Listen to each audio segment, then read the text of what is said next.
The first light of dawn broke cold over the Montana peaks, painting the snow-covered ridges in shades of copper and gold. Daniel Morgan stood at the window of his bedroom, watching the sun climb behind the distant mountains, his breath fogging the glass.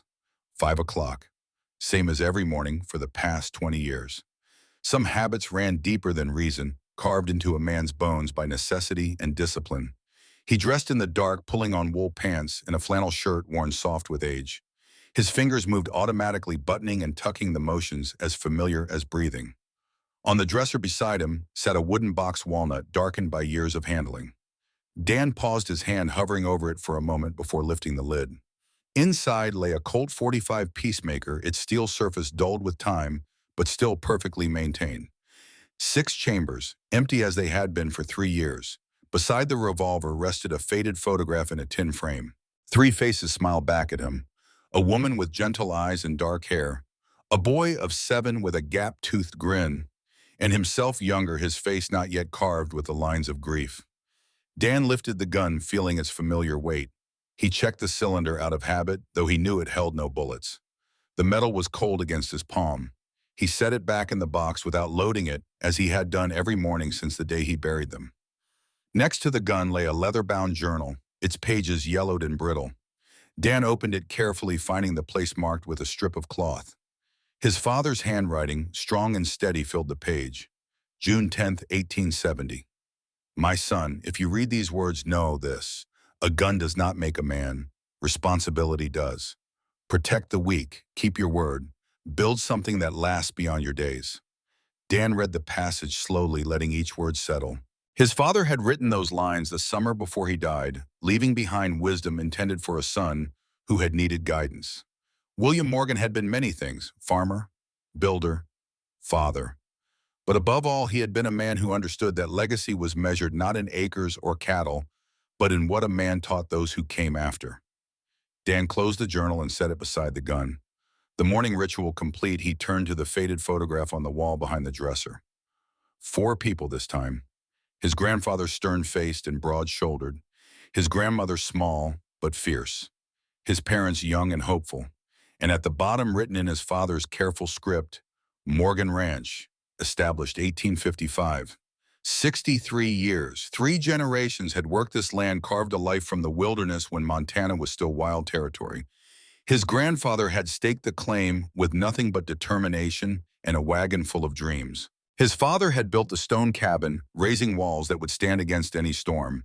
And now Dan held it all, 160 acres of meadow and timber, trying to honor what they had built.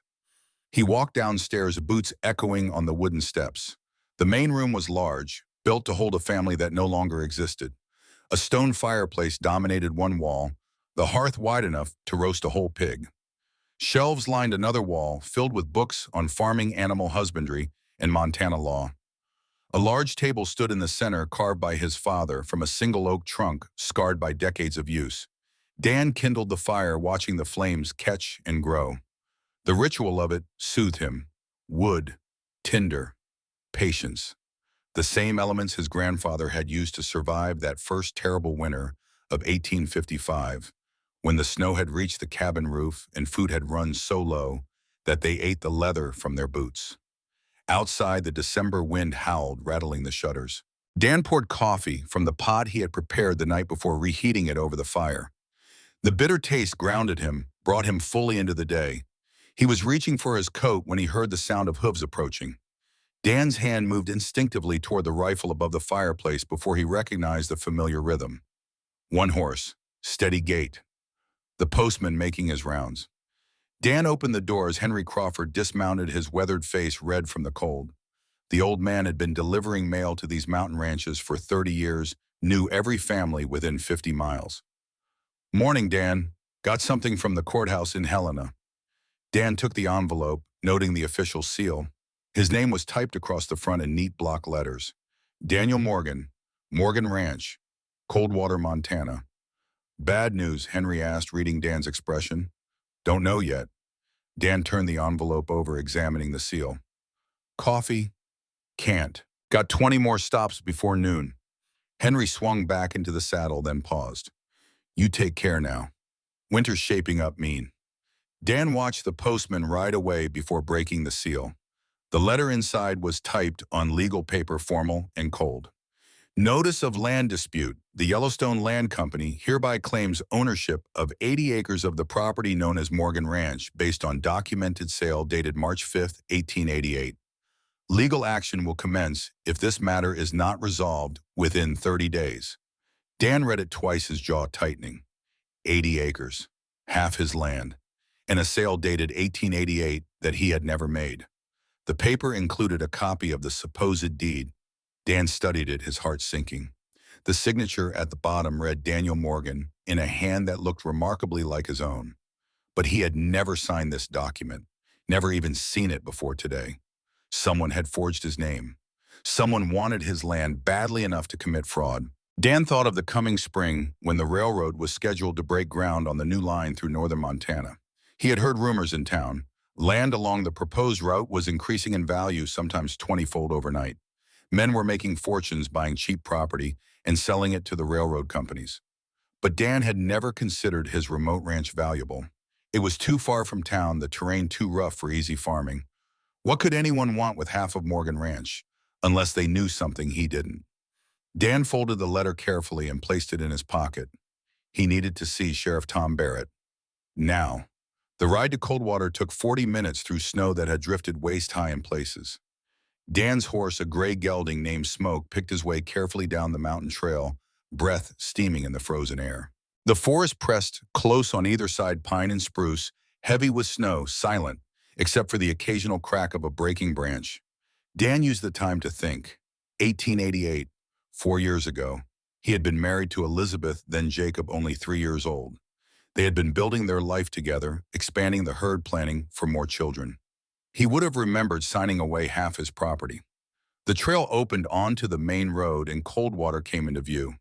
The town was small, maybe 200 souls, but it served as the hub for all the ranches in the surrounding mountains.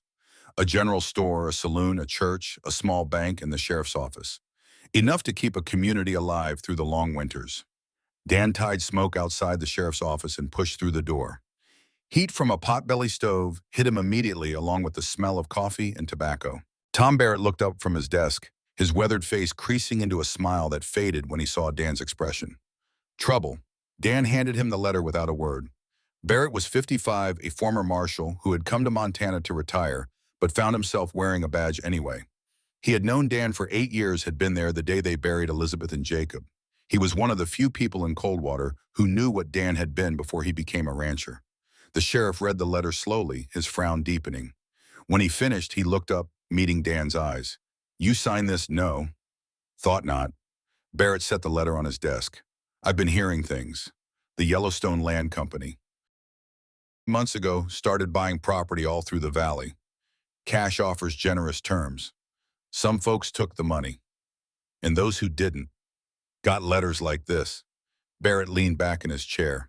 I looked into it. Yellowstone Land Company doesn't exist, at least not the way they claim. It's a shell. Someone's using it to hide. Who? Don't know yet, but I have suspicions. Barrett pulled a newspaper from his desk drawer. This came from Wyoming last week. Dan took the paper, his eyes scanning the headline. Sheriff under investigation for theft. Marcus Hayes accused of embezzling $500 from county fund. Keep reading. Dan's eyes moved down the page. Hayes' wife and 3 children disappeared the same night the theft was discovered. Authorities believe she may have fled with evidence. Hayes claims his family was kidnapped. Investigation ongoing. Dan looked up, understanding dawning. You think Hayes is involved in this land grab? Think a desperate man will do desperate things. Barrett tapped the newspaper. $500 is a lot of money to lose, especially if it wasn't his to begin with. A man like that might need somewhere to hide. Might need a new source of income. Montana's a long way from Wyoming. Not if you're running. Barrett stood walking to the window. I sent a telegram to the marshal in Cheyenne. Asked about Hayes. Got back some interesting information. Seems our sheriff has a reputation. Violent temper, history of brutality. 3 complaints filed against him for excessive force, all dismissed. Dan felt cold settle in his gut. His wife. No official reports, but the marshal I talked to said everyone knew. Sarah Hayes wore long sleeves in summer, kept her children close, didn't socialize much, and nobody did anything. He was the law. Who would they report him to? Barrett turned back to Dan. I'm telling you this because I think Sarah Hayes might be heading this way. And if she is, Marcus won't be far behind. Dan thought of Elizabeth, of the promise he had made, standing over her grave. Never again would he let someone die because he was too slow, too far away, too late. If she comes, she'll need help. She will. Barrett met his eyes. But Dan, you need to be careful. Your past is quiet here. People forgot who you were. Marcus Hayes showing up asking questions that could change things.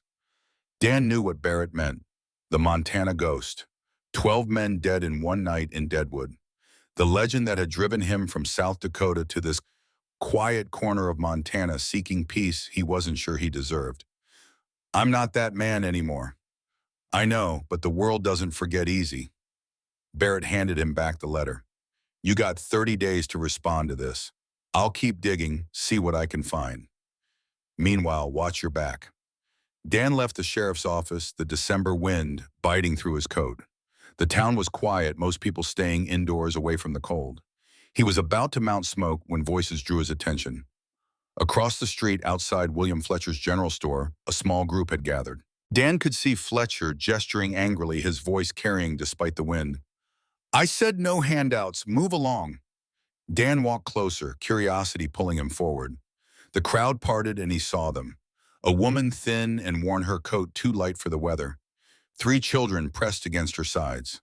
A boy of maybe 9 trying to stand tall despite the cold. 2 little girls, their faces pinched with hunger and fear. The woman's voice was soft, pleading. Please, just some bread. I can pay next week. I've heard that before. Fletcher's face was hard. No credit, no charity. That's my policy. The boy stepped forward, small fists clenched. My mother doesn't beg. She's offering honest work. Work, Fletcher laughed. What work can a woman and 3 brats do for me? Get out of here before I call the sheriff. The boy's face flushed red. He opened his mouth to say something more, but the woman pulled him back, her eyes full of shame and desperation. Dan stood frozen watching the scene unfold. And then he saw it. The way the boy positioned himself between his mother and Fletcher. The way his small body tensed, ready to fight despite being hopelessly outmatched. The fierce, protective love in his young face. Jacob had looked like that once. The day a drunk cowboy had gotten rough with Elizabeth in town. Jacob, only 6 years old, had stepped between them, fists raised, face set with determination. Dan had pulled him back, handled the cowboy himself. But he had been proud. His son knew how to protect those he loved. This boy, this stranger's son, wore that same expression. And Dan felt something crack open in his chest, a place that had been frozen for 3 years. He walked forward, his boots crunching in the snow. The crowd turned to look at him. Some recognized him. The quiet man from the mountain ranch who came to town once a month for supplies and nothing more. Fletcher's expression shifted from anger to uncertainty. Dan reached into his coat and pulled out 2 silver dollars. He set them on Fletcher's counter with a solid clink. Now they can pay. Fletcher swallowed hard, recognizing the tone in Dan's voice. It was not a request. Yes, of course. What do they want? Dan turned to the woman. Her eyes were wide, a mixture of gratitude and fear. She was younger than he had first thought, maybe 32. Her face was gaunt, but he could see she had once been pretty. Her hands shook as she clutched her children. Enough food for 2 weeks, Dan said. Bread, salt pork, beans, flour, and warm clothes for the children. That's more than $2 worth, Fletcher protested. Dan set down 2 more dollars. Now it's not. He watched as Fletcher, subdued, gathered the items. The woman stood silent, tears running down her thin face. The boy kept his eyes on Dan, wary and suspicious, trying to understand this stranger's motives. When Fletcher finished loading a canvas sack with supplies, Dan picked it up and handed it to the boy. Carry this for your mother. The boy took it, the weight of it making him stagger slightly, but he held on, jaw set with determination. Dan turned to the woman. Ma'am, do you have somewhere to stay? She shook her head, unable to speak. There's a storm coming. You won't survive a night outside. Dan paused, the words catching in his throat. He thought of Elizabeth, of the promise he had made. I have a cabin north of here, room enough. You and your children can shelter until the weather breaks. The woman found her voice barely a whisper. Why would you help us? Dan looked at her children, seeing Jacob in every line of their faces. Because winter doesn't ask why, and I won't let another soul freeze. He saw the moment she decided to trust him. Desperation overriding caution. She nodded just once. Collect your things. We leave now. The boy stepped between Dan and his mother, the sack of food still in his arms. We don't know you. Why should we trust you? Good question, smart boy. You shouldn't, Dan said honestly, but your mother is making a choice. Trust me or trust the storm. One might kill you, the other definitely will. The boy studied Dan's face for a long moment. Then slowly he nodded. They had no things to collect. Everything they owned fit in a small bundle the woman carried. Dan led them to where smoke waited, steam rising from the horse's nostrils. The wagon, the woman said. We had a wagon, but the axle broke. I'll send someone for it later. Dan lifted the two little girls onto Smoke's broad back, wrapping his own coat around them. They were so light like birds, barely any weight at all. The older one, maybe 6, looked at him with huge brown eyes. What's your name? She asked. Daniel. People call me Dan. I'm Lily, that's Grace. She pointed to the younger girl who couldn't be more than 4. She doesn't talk much, she's scared. It's all right to be scared, Dan said gently. But you're safe now. He helped the woman up next to her daughters, then handed the food sack back to the boy. Can you walk? Yes, sir. They moved through Coldwater, Dan leading Smoke, the boy walking beside him. People watched from windows, curious and judgmental in equal measure. Dan ignored them all. Let them talk. Let them wonder. He was doing what needed to be done. The boy stayed quiet for the first mile, but Dan could feel him watching, evaluating, trying to understand. Finally, the boy spoke. Are you going to hurt us? No. Promise. Dan stopped walking and turned to face the boy. He knelt down in the snow, bringing himself to eye level. I promise. On my honor and my father's grave. I will not harm you or your mother or your sisters. You have my word. The boy searched Dan's face, looking for deception. Whatever he saw there seemed to satisfy him. He nodded. My name's Tommy. Good to meet you, Tommy. They walked on. The wind picked up swirling snow into patterns that danced across the trail. Dan felt the temperature dropping, saw the sky darkening to the north. The storm was coming faster than he had expected. Sir. Tommy's voice was small. How far is your cabin? About an hour, maybe more with the storm. Will we make it? Dan looked at the boy, saw the fear he was trying so hard to hide. We will, I promise. But even as he said it, the first real blast of wind hit them strong enough to make Smoke stumble. Dan grabbed the horse's bridle, steadying him. The woman cried out, clutching her daughters. The storm was here. The world turned white. Snow fell so thick that Dan could barely see Smoke's head in front of him. The wind screamed through the trees, turning the afternoon into twilight. Each step forward was a battle, the drifts rising to his knees. Behind him, Tommy struggled to keep up his small legs, fighting through snow that reached his waist. Dan turned back, grabbed the boy's arm, and pulled him forward. Stay close, don't let go. The woman hunched over her daughters, trying to shield them with her body. Lily had her face buried in her mother's shoulder. Grace was crying, the sound almost lost in the wind. Dan knew they had to find shelter. The cabin was still 40 minutes away in good weather. In this storm, it might as well be in Canada. If they kept going, they would freeze before they made it halfway.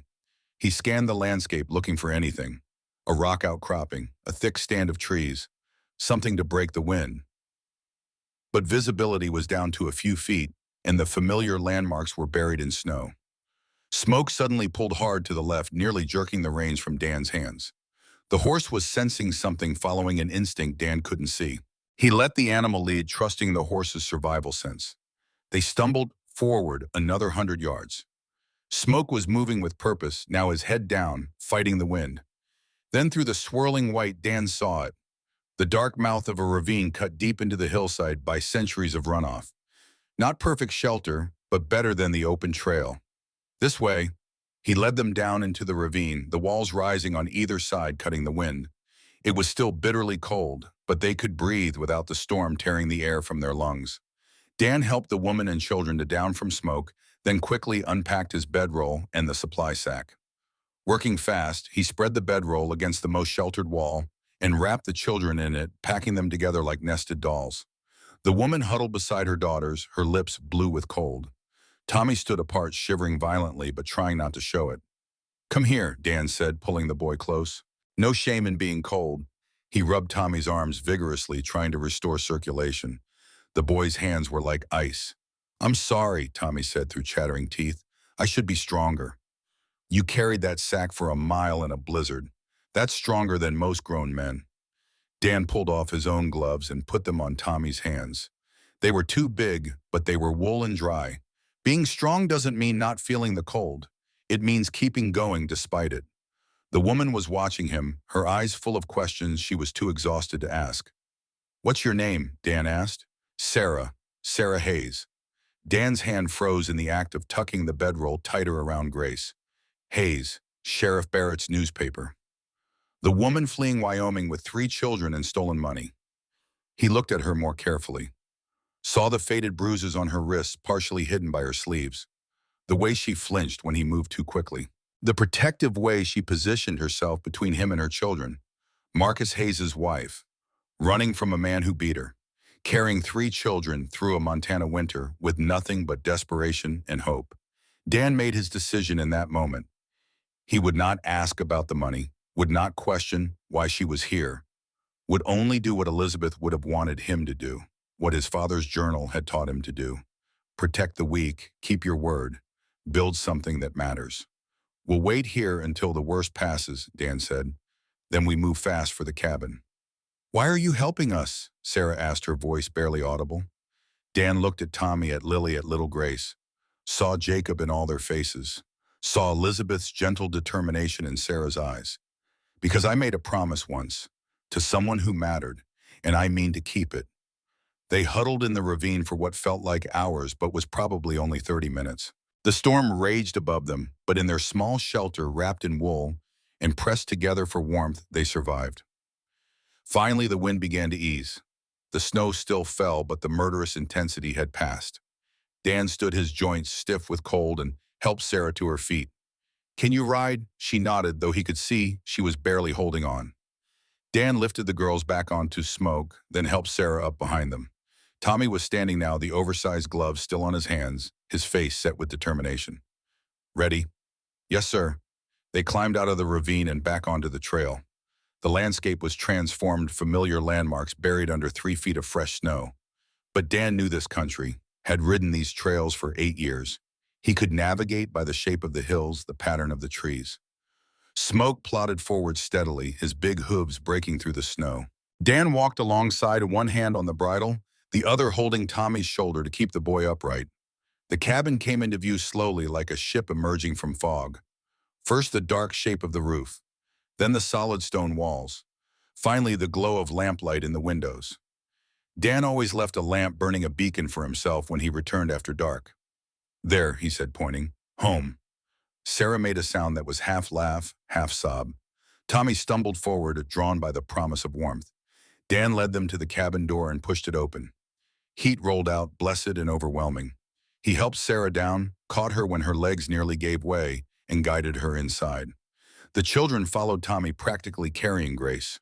They stood in the main room, dripping snow on the floor, staring at the space with wide eyes.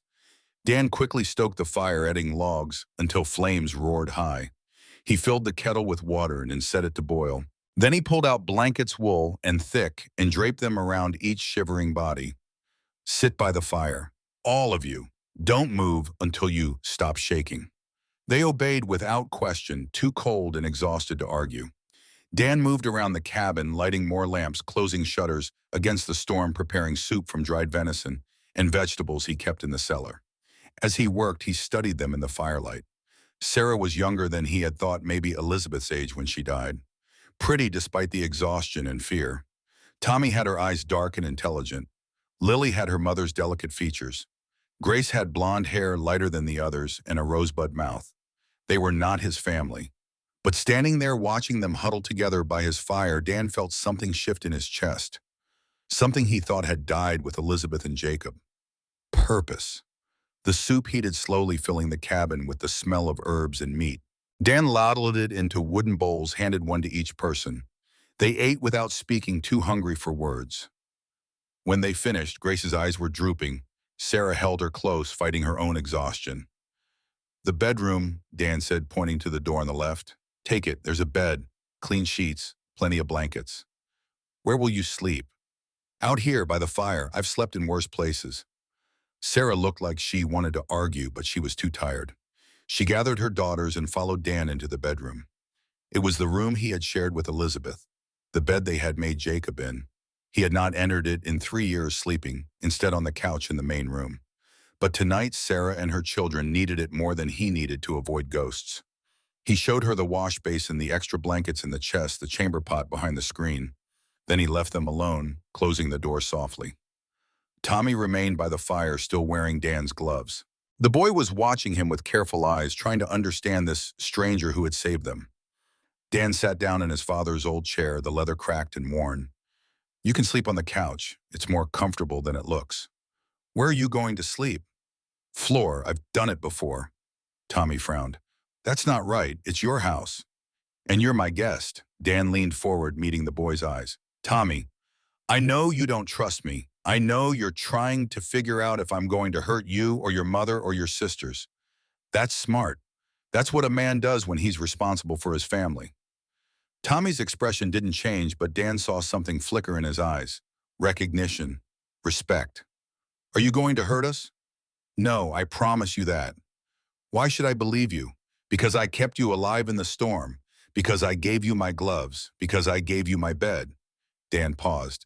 And because I lost my own family to the cold 3 years ago. I won't let it happen to someone else. Tommy was quiet for a long moment. Then slowly he pulled off Dan's gloves and handed them back.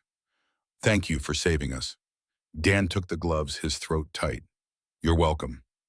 He showed Tommy where to find extra blankets, how to bank the fire so it would burn through the night. The boy was quick, absorbing the information with the intensity of someone who knew survival depended on learning fast. When Tommy was settled on the couch, Dan took his own blanket and spread it on the floor near the fire. The stone was hard beneath him, but he had slept on worse. In South Dakota, he had sometimes slept in the saddle, riding through the night, hunting men who hunted others. But that was a different life, a different Daniel Morgan. He closed his eyes and listened to the storm battering the cabin walls. Inside, they were warm and safe. Outside, the world was trying to kill them, but they had survived. In the bedroom, Sarah lay awake long after her daughters fell asleep. She could hear the quiet sounds of the main room, the crackle of the fire, the soft breathing of the boy Tommy, and underneath it all, the presence of the man who had saved them.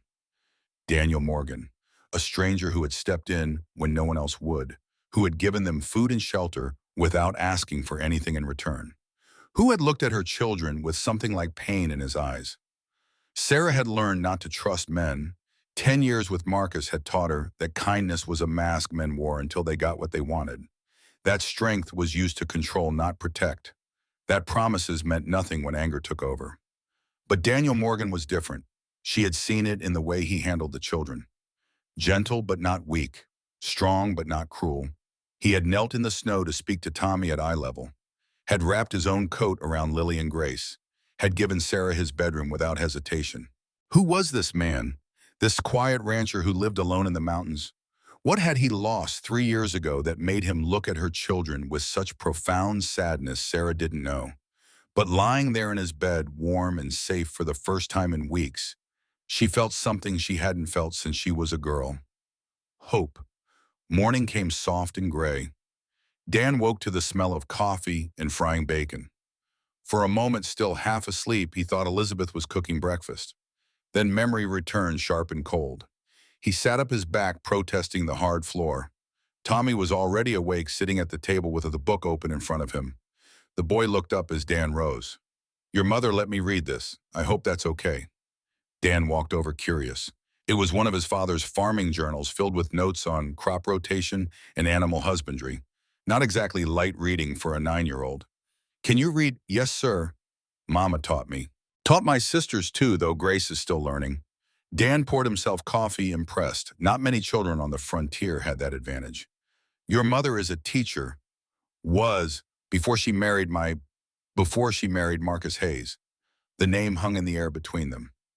Dan had known, of course, had guessed the night before, but hearing it confirmed was different. He's your father. No, Tommy's voice was flat final. A father protects his family. Marcus Hayes only knows how to hurt them. Dan sat down across from the boy, cradling his coffee cup. How long has he been hurting your mother? Since I can remember.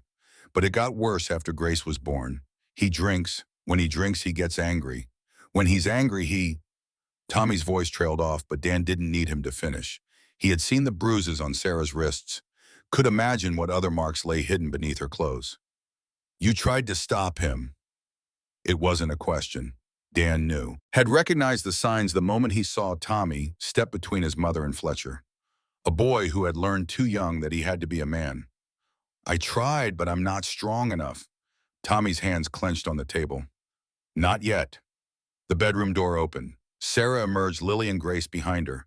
She had washed her face and combed her hair, and in the morning light, Dan could see the woman she must have been before Marcus Hayes broke her. I made breakfast. I hope you don't mind. It seemed I wanted to do something. To thank you. You didn't need to. I did. Sarah met his eyes. You saved our lives. Breakfast is small payment. They ate in silence, the kind that wasn't uncomfortable but contemplative. Dan watched the way Sarah cut Lily's bacon into small pieces, the way Tommy made sure Grace got the softest portion of bread, the way they moved around each other with practiced efficiency, a family unit that had learned to function despite the dysfunction of the man who should have led them. After breakfast, Dan showed them around the cabin properly, the main room with its large fireplace and handmade furniture, the small library his mother had started, books collected over decades, the bedroom Sarah had slept in, and then hesitantly another door at the back of the cabin. Dan hadn't opened it in 3 years, but Lily was curious, pushing past him before he could stop her. What's in here? The room was small, barely more than a large closet, but every inch was filled with memories. A child-sized bed, wooden toys carved by Dan's own hands, a rocking horse his father had made, clothes hanging from pegs small and never worn again. Jacob's room, preserved exactly as it had been the day he died. Lily walked in slowly, drawn by the toys. She picked up a wooden soldier, examining it with careful fingers. Dan felt his chest tighten. He should tell her to put it down, should close the door and lock away these memories. But watching Lily hold the toy so carefully, her face full of wonder, he found he couldn't. Sarah appeared in the doorway, her expression stricken. Lily, put that down. That's not yours. It's all right, Dan heard himself say. She can play with them. They were meant to be played with. Sarah looked at him, understanding dawning. This was your son's room. Yes. I'm sorry, we shouldn't have intruded. You didn't. I haven't opened this door in 3 years. Maybe it's time. Lily sat on the floor, the wooden soldier still in her hands. Grace joined her, picking up a stuffed bear with button eyes. They played quietly, respectfully, sensing the weight of the room's history. Dan turned away, unable to watch anymore. Sarah followed him back to the main room. I didn't know, she said softly, about your family. Elizabeth and Jacob. 3 years ago, this December. A storm worse than yesterday's. I was in town getting medicine. Elizabeth was sick. I thought I had time, but the storm came faster than anyone predicted. Dan stared into the fire. When I got back, they were in the barn. Elizabeth had tried to get to shelter with Jacob, but the cold, it was too much. I'm so sorry. I made a promise that day, standing over their graves, that I would never let the cold take someone I could save. That's why I helped you. Sarah was quiet for a moment. Then, we're not your responsibility. Maybe not, but you needed help, and I could give it. Dan turned to face her. How long have you been running? Sarah's face went still. What do you know? That Marcus Hayes is a sheriff in Wyoming, that he's accused of theft, that you disappeared the same night with your children. Dan kept his voice level, non-judgmental. And that you're carrying something he wants back badly enough to follow you across 2 territories. Sarah's hand moved instinctively to the small bag at her waist. The motion was tiny, almost imperceptible. But Dan saw it. I didn't steal it, she said. Not at first. I thought it was our savings. Money I had been setting aside for years, hoping to leave him. But when I counted it, $500. Far more than I could have saved. And then I heard him talking to a man about a robbery, about money they had taken from the county office. So you took it and ran. I was going to leave it behind, but then I realized, if Marcus reports me, if he says I stole it, I'll hang. But if I keep it, I have leverage. Proof he's a criminal too. It was smart. Dangerous but smart. Marcus couldn't report the theft without incriminating himself. Does he know you have it? He must. It's the only thing that explains. Sarah's voice cracked. He'll come after us. He'll find us. And when he does, he'll have to go through me first. Sarah looked at him, searching his face. Why you don't know us? We're nothing to you. You're three children who need protection. A mother trying to keep them safe. That's enough. Tommy appeared in the doorway, his expression serious. Sir, can I ask you something? Daniel, call me Dan. Dan, then. Tommy took a breath.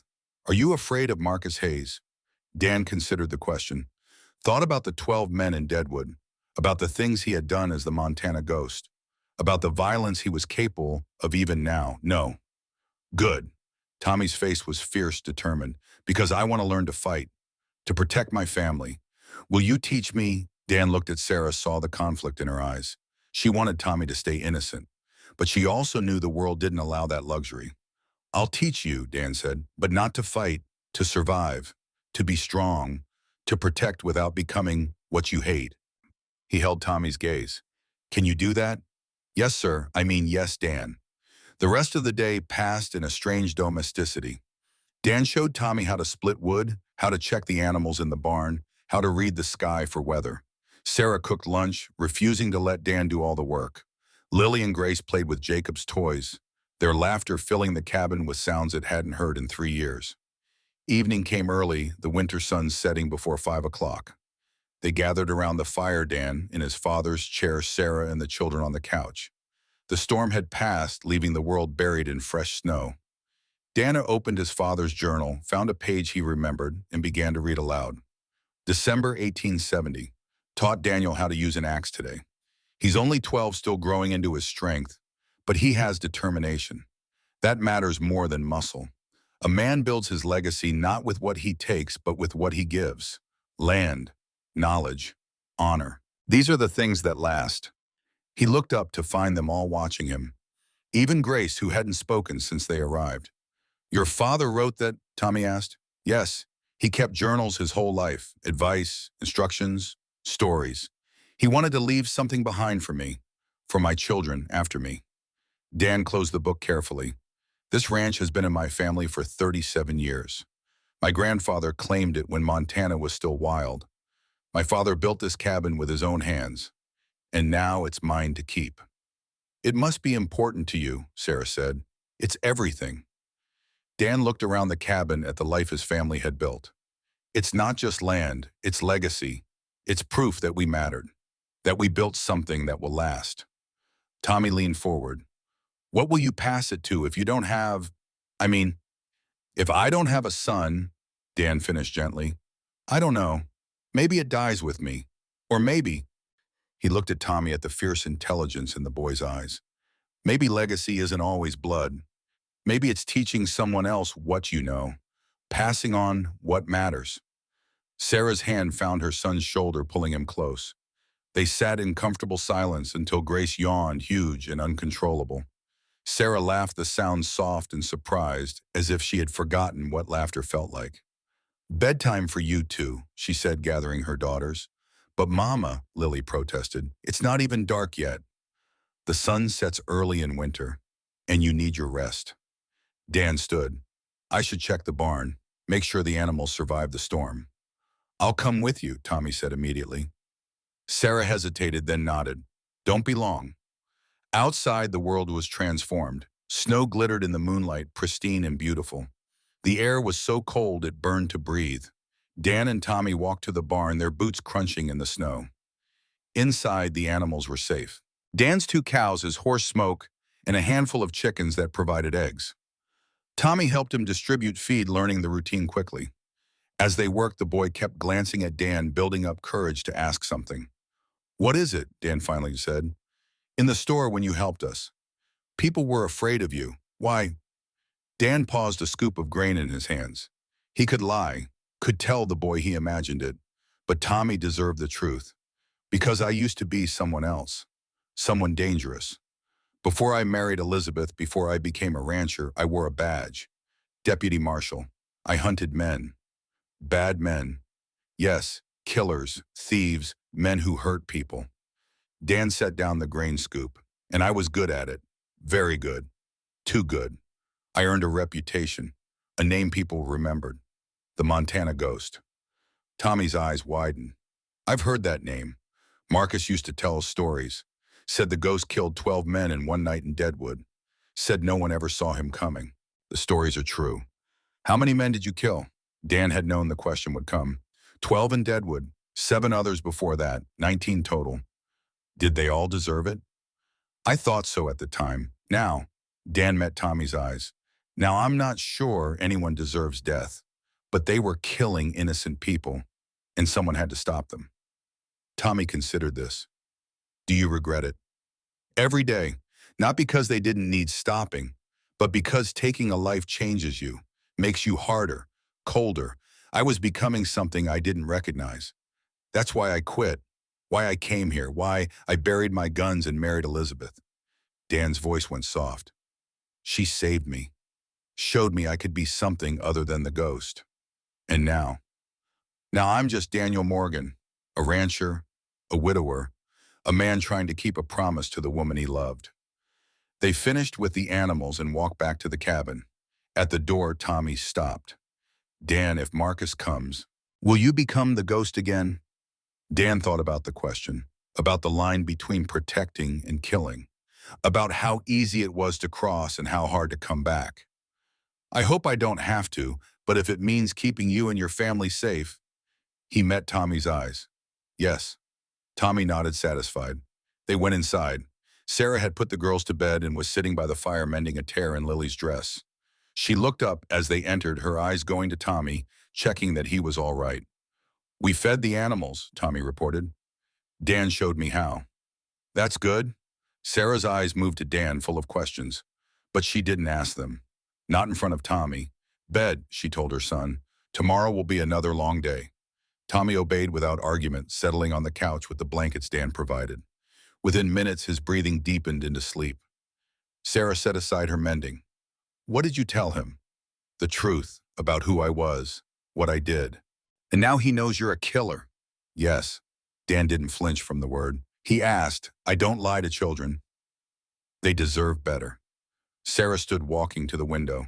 Outside, snow fell again, gentle now, covering the world in fresh white. Marcus is coming. You know that, don't you? Yes.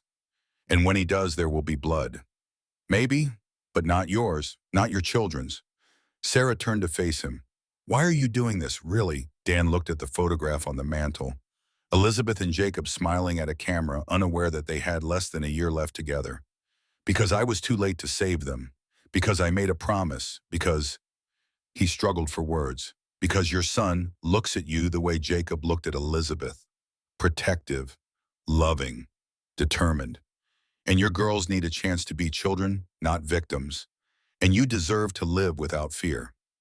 I'm nobody. We're nobody. You're somebody to Tommy, to Lily and Grace. That makes you somebody to me. Sarah's eyes glistened with unshed tears. If we stay, we put you in danger. I've been in danger before. This is different. Marcus is law. He has authority. He can bring other men, make this legal. Then we'll fight it legally. And if that doesn't work, Dan met her eyes, then I'll do what needs to be done. The fire crackled, filling the silence. Outside, the wind picked up again, rattling the shutters. Finally, Sarah spoke. Thank you for everything, for saving us, for giving us shelter, for being kind when no one else would. You don't need to thank me. I do, because men like you, men who help without expecting anything, they're rare. She went to bed then, leaving Dan alone with his thoughts and the ghost that never quite left him. He sat in his father's chair, staring into the fire, and thought about the choice he had made. Taking in Sarah and her children meant trouble. Marcus Hayes would come. There would be conflict, possibly violence. The quiet life Dan had built, the peace he had found, would shatter. But sitting there listening to the soft breathing of children, sleeping safe and warm in his home, Dan found he didn't regret it. Sometimes a man had to choose between safety and right, between peace and protection, between who he wanted to be and who he needed to be. Dan chose protection, chose right, chose to be the man his father's journal described the man Elizabeth had believed in. He reached for the wooden box on the mantel, opened it. The Colt Peacemaker lay inside its surface dull with disuse. Dan lifted it, felt its familiar weight. The chambers were still empty. He had sworn never to load it again. But promises he was learning were sometimes made to be broken, especially when keeping one promise meant breaking another. Dan set the gun back in its box, but left the lid open, just in case. Outside, the storm built again, wind howling down from the mountains. But inside the cabin, 5 people slept warm and safe, protected by stone walls built to last. And a man who had decided that legacy wasn't just about what you built, but about who you saved. The next morning would bring new challenges. Marcus Hayes was out there somewhere hunting his wife and children. The land dispute threatened to take half of Dan's ranch. Winter had barely begun and already it had tested them. But tonight, this moment, they had survived. And sometimes survival was victory enough. 3 days passed in a rhythm that felt almost normal. Dan woke before dawn, tended the animals, split wood for the fire. Sarah cooked meals that filled the cabin with warmth and the smell of herbs. Tommy learned to mend fences, to read the weather, to handle an axe with increasing confidence. Lily and Grace played with Jacob's toys, their laughter a sound the cabin walls had forgotten. But beneath the routine, tension grew like ice forming on a river. Dan felt it in his bones the way old wounds ached before a storm. Marcus Hayes was coming. It was not a question of if, but when. On the 4th morning, Sheriff Barrett arrived as the sun broke over the eastern peaks. Dan saw him coming from half a mile away, his horse moving fast, urgency in every stride. Dan met him at the door, already knowing it was bad news. "He's here," Barrett said without preamble. "Rode into Coldwater last night with 2 men, wearing his badge like it gives him authority in Montana." "It doesn't. Try telling him that." Barrett dismounted, his face grim. "He's got paperwork, Dan. Marriage certificate, birth certificates for all 3 children with his name as father. Even has a court order from Wyoming giving him custody." Dan felt cold settle in his stomach. "The papers are legitimate. Look legitimate. Whether they're real or forged, I can't tell without sending telegrams, and that takes time." "How much time?" "Week, maybe more." "We don't have a week." Barrett tied his horse and followed Dan into the cabin. Inside, Sarah was kneading bread dough, her hands moving with practiced efficiency. She looked up as they entered, saw their faces, and went pale. "He's here." It wasn't a question. "In Coldwater," Barrett confirmed. "Asking about you, about the children. Claims you're unstable, that you kidnapped his kids and stole money from the family savings." "That's a lie." "I know, but he's got papers to back up his story. And I'm just a county sheriff. He's a town marshal with jurisdiction in Wyoming. Technically, he outranks me." Sarah's hands stilled in the dough flour, dusting her fingers like snow. "What do we do?" Dan looked at Barrett, then at Sarah. An idea was forming, dangerous and desperate, but it might work. "We get married." Silence filled the cabin. Sarah stared at him, incomprehension giving way to shock. "What?" "Montana law. A woman's custody rights transfer to her husband. If you're married to me, Marcus loses his legal claim. The children become my responsibility." "That's," Sarah shook her head, "that's insane." "It's the law," Barrett said slowly, catching on. "Passed in '89. Designed to protect women in second marriages. If Sarah is legally married to Dan, Marcus's papers don't mean anything." "It would be a marriage in name only," Dan added quickly, seeing the fear in Sarah's eyes. "On paper. Legal. But you wouldn't owe me anything. When this is over, when Marcus is gone, we can dissolve it. You'd be free." Sarah looked down at her hands, at the dough beneath her fingers. Tommy had emerged from the boy room listening. His face was tight with understanding beyond his years. "How long do we have?" Sarah asked. "Marcus filed a complaint this morning," Barrett said. "Gave me 48 hours to bring you in for questioning. If I don't, he says he'll come get you himself." 48 hours. Dan met Sarah's eyes. "We can be married in one. Barrett can perform the ceremony. It's legal, binding, and it protects you." "Why would you do this?" Sarah's voice cracked. "You barely know us." "I know enough. I know Marcus Hayes beat you. I know he's using the law as a weapon. I know your children deserve better." Dan paused. And I know what my father would say. Protect the weak. Keep your word. Do what's right even when it's hard. Tommy stepped forward. Mama, I think we should. Sarah looked at her son, saw the determination in his young face. Then she looked at Dan, searching for deception, for ulterior motive, for the trap she had learned to expect from men. She found none of it, only steady resolve and quiet honor. All right, she whispered. We'll do it. Barrett nodded. I'll ride to town, get the license. Bring Pastor Miller. We can do this before sundown. And Marcus, I'll tell him you're cooperating, that you'll come in tomorrow for questioning. It'll buy us time. The sheriff left at a gallop. Dan turned to Sarah, saw her trembling. You can still change your mind. No, Sarah straightened, found her strength. No, you're right. It's the only way to protect my children. I'll do whatever it takes. The rest of the day passed in a strange limbo. Sarah finished her bread, the routine calming her nerves. Dan taught Tommy how to check the animals for signs of illness, simple lessons that felt profound given what was coming. Lillian and Grace sensed the tension, played quietly, asked no questions. Barrett returned at 3 in the afternoon, Pastor Miller riding beside him. The old minister was a fixture in Coldwater, had married half the couples in the county, buried the other half when their time came. He had performed Elizabeth and Dan's wedding 8 years ago. Daniel, Miller's voice was gentle. Tom tells me you're taking a wife. Yes, sir. Unusual circumstances. Yes, sir. Miller studied Dan's face, then nodded. Elizabeth would approve, I think. She always said you had a good heart. Too often hidden, but good. They gathered in the main room, the fire crackling, winter light streaming through the windows. Sarah wore the same dress she had arrived in, faded but clean. Dan had no suit, only his work clothes, but he had washed and shaved, made himself presentable. Tommy stood beside his mother, Lily and Grace on either side. Barrett served as witness, his face solemn. Pastor Miller opened his worn Bible. Dearly beloved, we are gathered here in the sight of God to join this man and this woman in holy matrimony. The words washed over Dan, familiar and strange. He had said them before, it meant them with all his heart. Now he was saying them again for different reasons with a woman he barely knew. But as he looked at Sarah, saw the fear and hope warring in her eyes, he made a decision.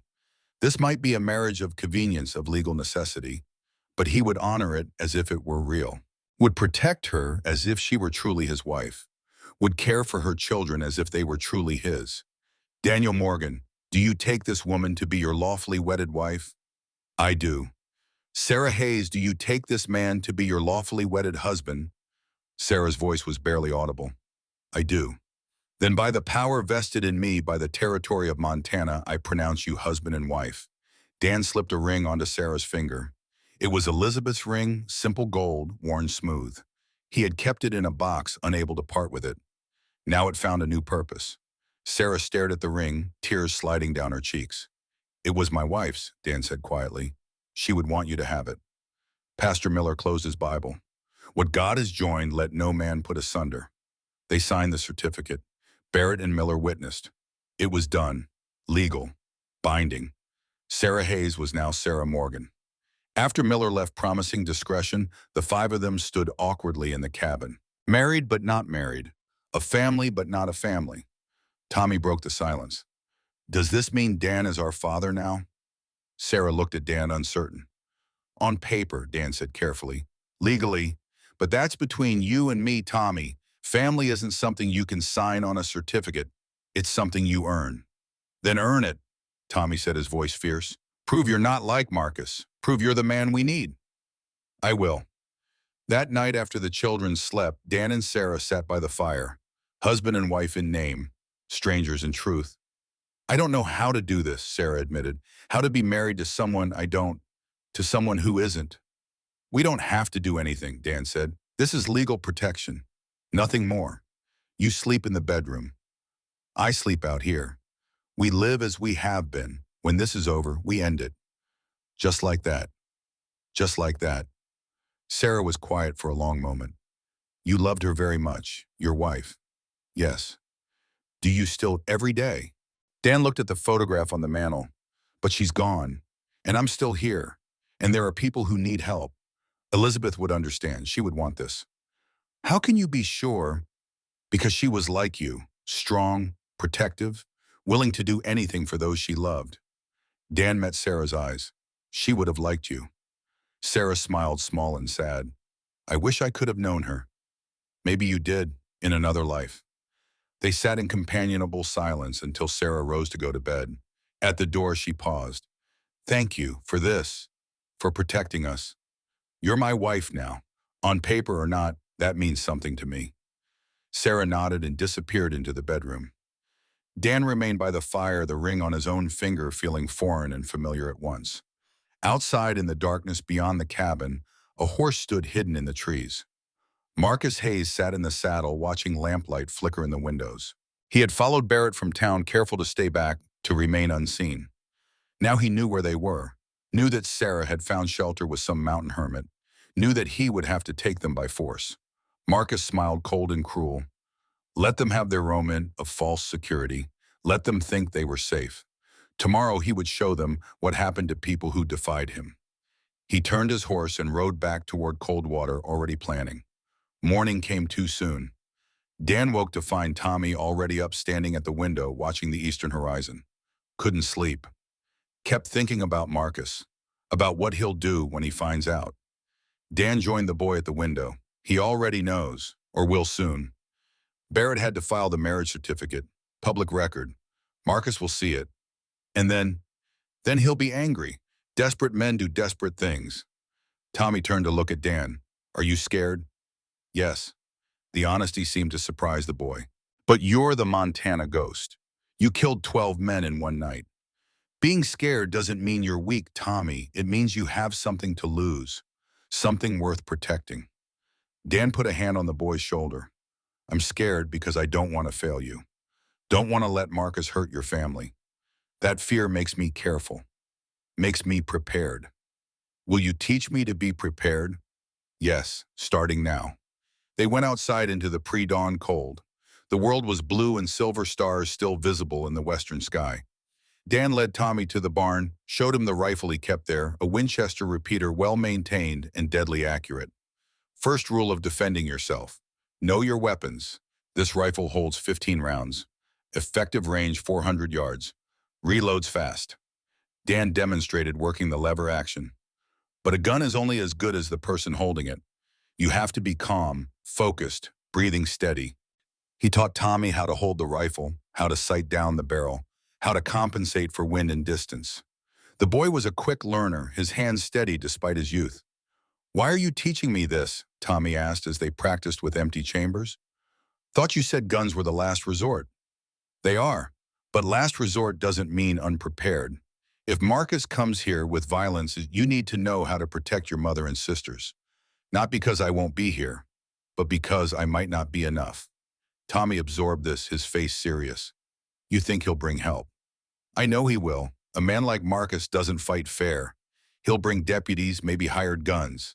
He'll use his badge as authority. Dan met the boy's eyes. And if that happens, if things go wrong, I need you to get your family to safety. Can you do that? Where would we go? There's a cave half-mile north of here, past the ridge down into the valley. Hidden entrance behind a fallen pine. Take them there. Wait 3 days. If I don't come, take the horses and ride to Billings. Find the federal marshal. Tell him everything. I don't want to run. Running isn't cowardice when you are protecting others. It's wisdom. Dan handed Tommy the rifle. But I don't think it'll come to that. Barrett is working on something. A legal solution. They returned to the cabin to find Sarah making breakfast, her movements efficient despite the tension in her shoulders. Lily and Grace were still asleep, 2 small lumps beneath blankets in the bedroom. Where were you? Sarah asked, though her tone suggested she already knew. Teaching Tommy, Dan said simply. Sarah's jaw tightened, but she nodded. She understood necessity even when she hated it. They ate in silence, each lost in thought. The knock came as they were finishing 3 sharp raps that made everyone jump. Dan was at the door before Sarah could move rifle in hand, but it was only Barrett, his face grave. We have a problem. Inside, Barrett removed his hat, accepted coffee, took a breath before speaking. Marcus went to the territorial judge in Helena, filed an injunction, claims the marriage is fraudulent, done specifically to circumvent his custody rights. Can he do that? Sarah asked. He did. Judge issued an order. You and Dan have to appear in court. 7 days. Prove the marriage is legitimate. Or what? Or it gets annulled. Marcus gets custody, and Barrett hesitated. There's a warrant for you, Sarah. Theft. $500. Marcus claims you stole it from family savings. Sarah went white. That's his money, stolen money, from the robbery. Can you prove it? No, it was in a box in our house. No bank records, no receipt, just cash. Dan set down his coffee cup carefully. So Marcus wins either way. If we don't go to court, the marriage is void. If we do go, he arrests Sarah for theft. That's about the size of it. Unless we can prove Marcus is lying, prove the money was never his to begin with. Barrett nodded slowly. I sent telegrams to Wyoming, asked for records, anything that might connect Marcus to theft or corruption. But it takes time. How much time? Week, maybe 2. We don't have 2 weeks, we have 7 days. The room fell silent. Tommy stood his young face hard with determination. Then we go to Wyoming, find the proof ourselves. Everyone turned to look at him. I can't leave Sarah and the girls here alone, Dan said. I'll stay, Barrett offered. Camp here. Make sure Marcus doesn't try anything while you're gone. It's too dangerous, Sarah protested. Marcus will know. He'll be waiting. Tommy stepped forward. Then I go with Dan. 2 sets of eyes, 2 guns, better odds. Absolutely not. Mama, I have to. This is our fight too. Our family. I'm not a child anymore. Sarah looked at her son, saw the man he was becoming, saw that arguing would only hurt him. She turned to Dan, her eyes pleading, keep him safe. With my life. They left at first light the next morning, Dan and Tommy on horseback supplies, packed for a 3-day journey. The ride to Wyoming would take 36 hours hard travel. They would have maybe 12 hours to find evidence before they had to turn back to make it to court on time. It was tight, dangerous, but it was the only chance they had. Sarah stood in the cabin doorway watching them ride away. Lily and Grace pressed against her sides. Barrett stood nearby, rifle cradled in his arms, eyes scanning the tree line. They'll be all right, I'll tell ya, he said more to himself than to Sarah. Will they? Sarah watched until Dan and Tommy disappeared into the forest. Or am I sending my son to his death? Dan Morgan is one of the most dangerous men I've ever known, not because he's violent, because he's smart, prepared. He won't let anything happen to Tommy. You're sure? As sure as I can be about anything. Sarah turned back into the cabin, pulling her daughters close.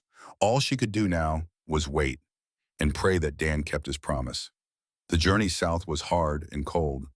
Dan and Tommy rode through frozen forests and over mountain passes, the landscape brutal in its winter severity. They stopped only to rest. The horses ate jerky, and hardtack in the saddles spoke little. On the second day, as they crossed into Wyoming territory, Tommy finally broke the silence. Why did you really agree to marry Mama? Dan considered the question, chose honesty. Because I saw my son in you, saw my wife in your mother, and because I failed them, failed to be there when they needed me most. This is my chance to not fail again. You couldn't have known the storm would come. Doesn't matter, I wasn't there. That's what I live with. Tommy was quiet for a moment. Do you think about them every day? Every moment? Does it get easier? No, you just get stronger at carrying it. They rode on. The town of Casper appeared at sunset on the second day, a cluster of buildings huddled against the wind. Dan led them to a saloon on the edge of town, the kind of place where strangers could drink and ask questions without drawing attention. Inside, the air was thick with smoke and the smell of unwashed bodies. Men hunched over tables, nursing whiskey, speaking in low voices. Dan ordered 2 meals coffee for Tommy, whiskey for himself. While they ate, Dan listened, picked up fragments of conversation. The name Marcus Hayes came up more than once, always spoken with a mixture of fear and contempt. Heard Hayes got run out, one man said to his companion. Something about missing money, county fund. Good riddance. Man was a brute.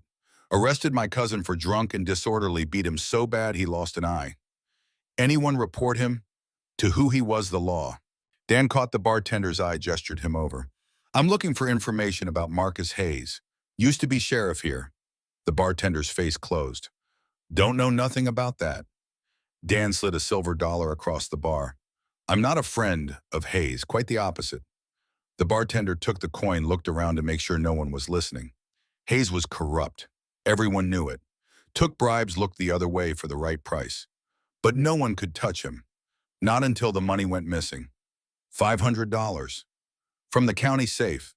Hayes claimed someone broke in, but the lock wasn't forced. Safe wasn't damaged. Only 3 people had keys.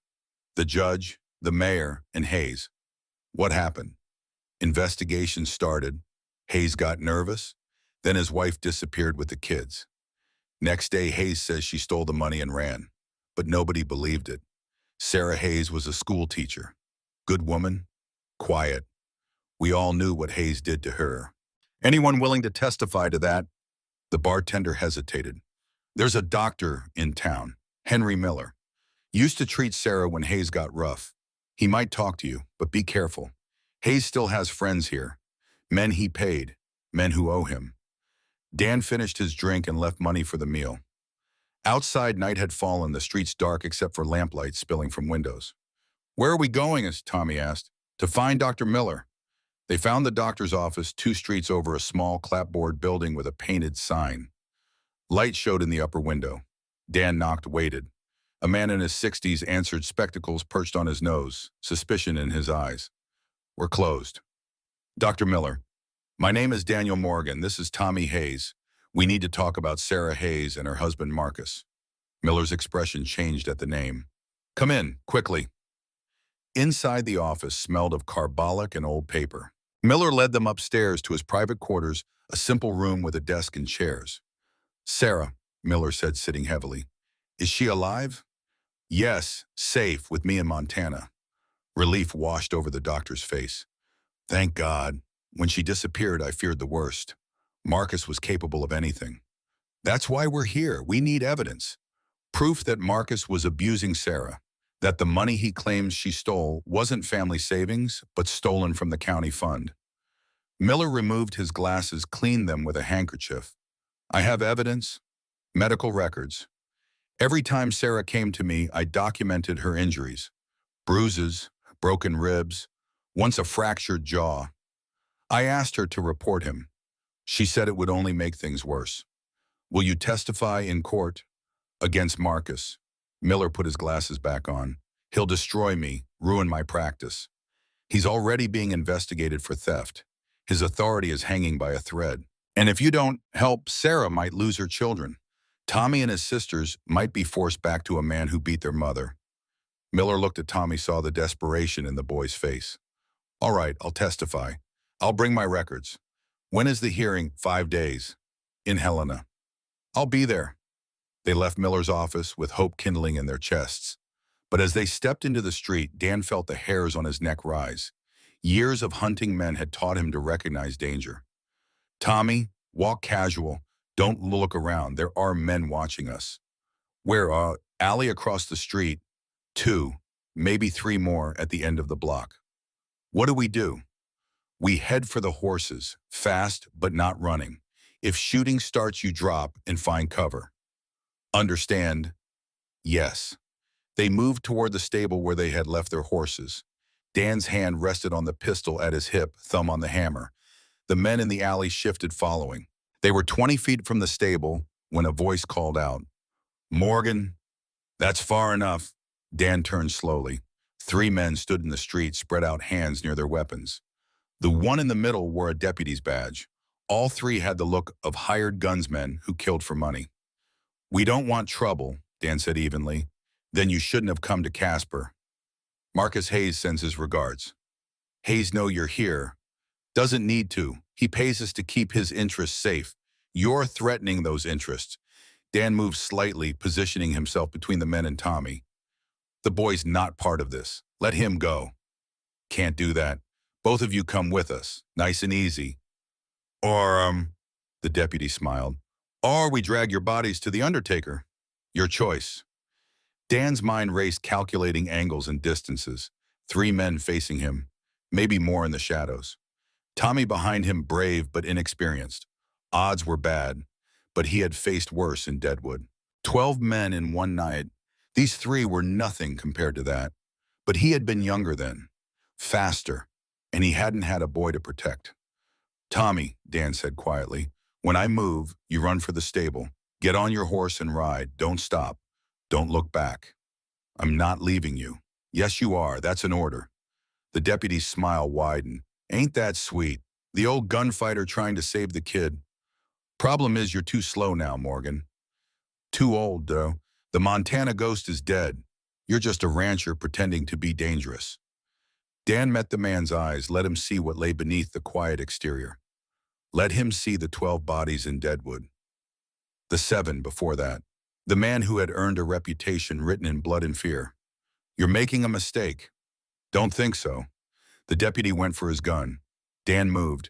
His hand was a blur, the Colt clearing leather faster than thought. He fired 3 times in 2 seconds. The deputy went down, blood blooming on his chest. The man to his left spun away, shoulder shattered.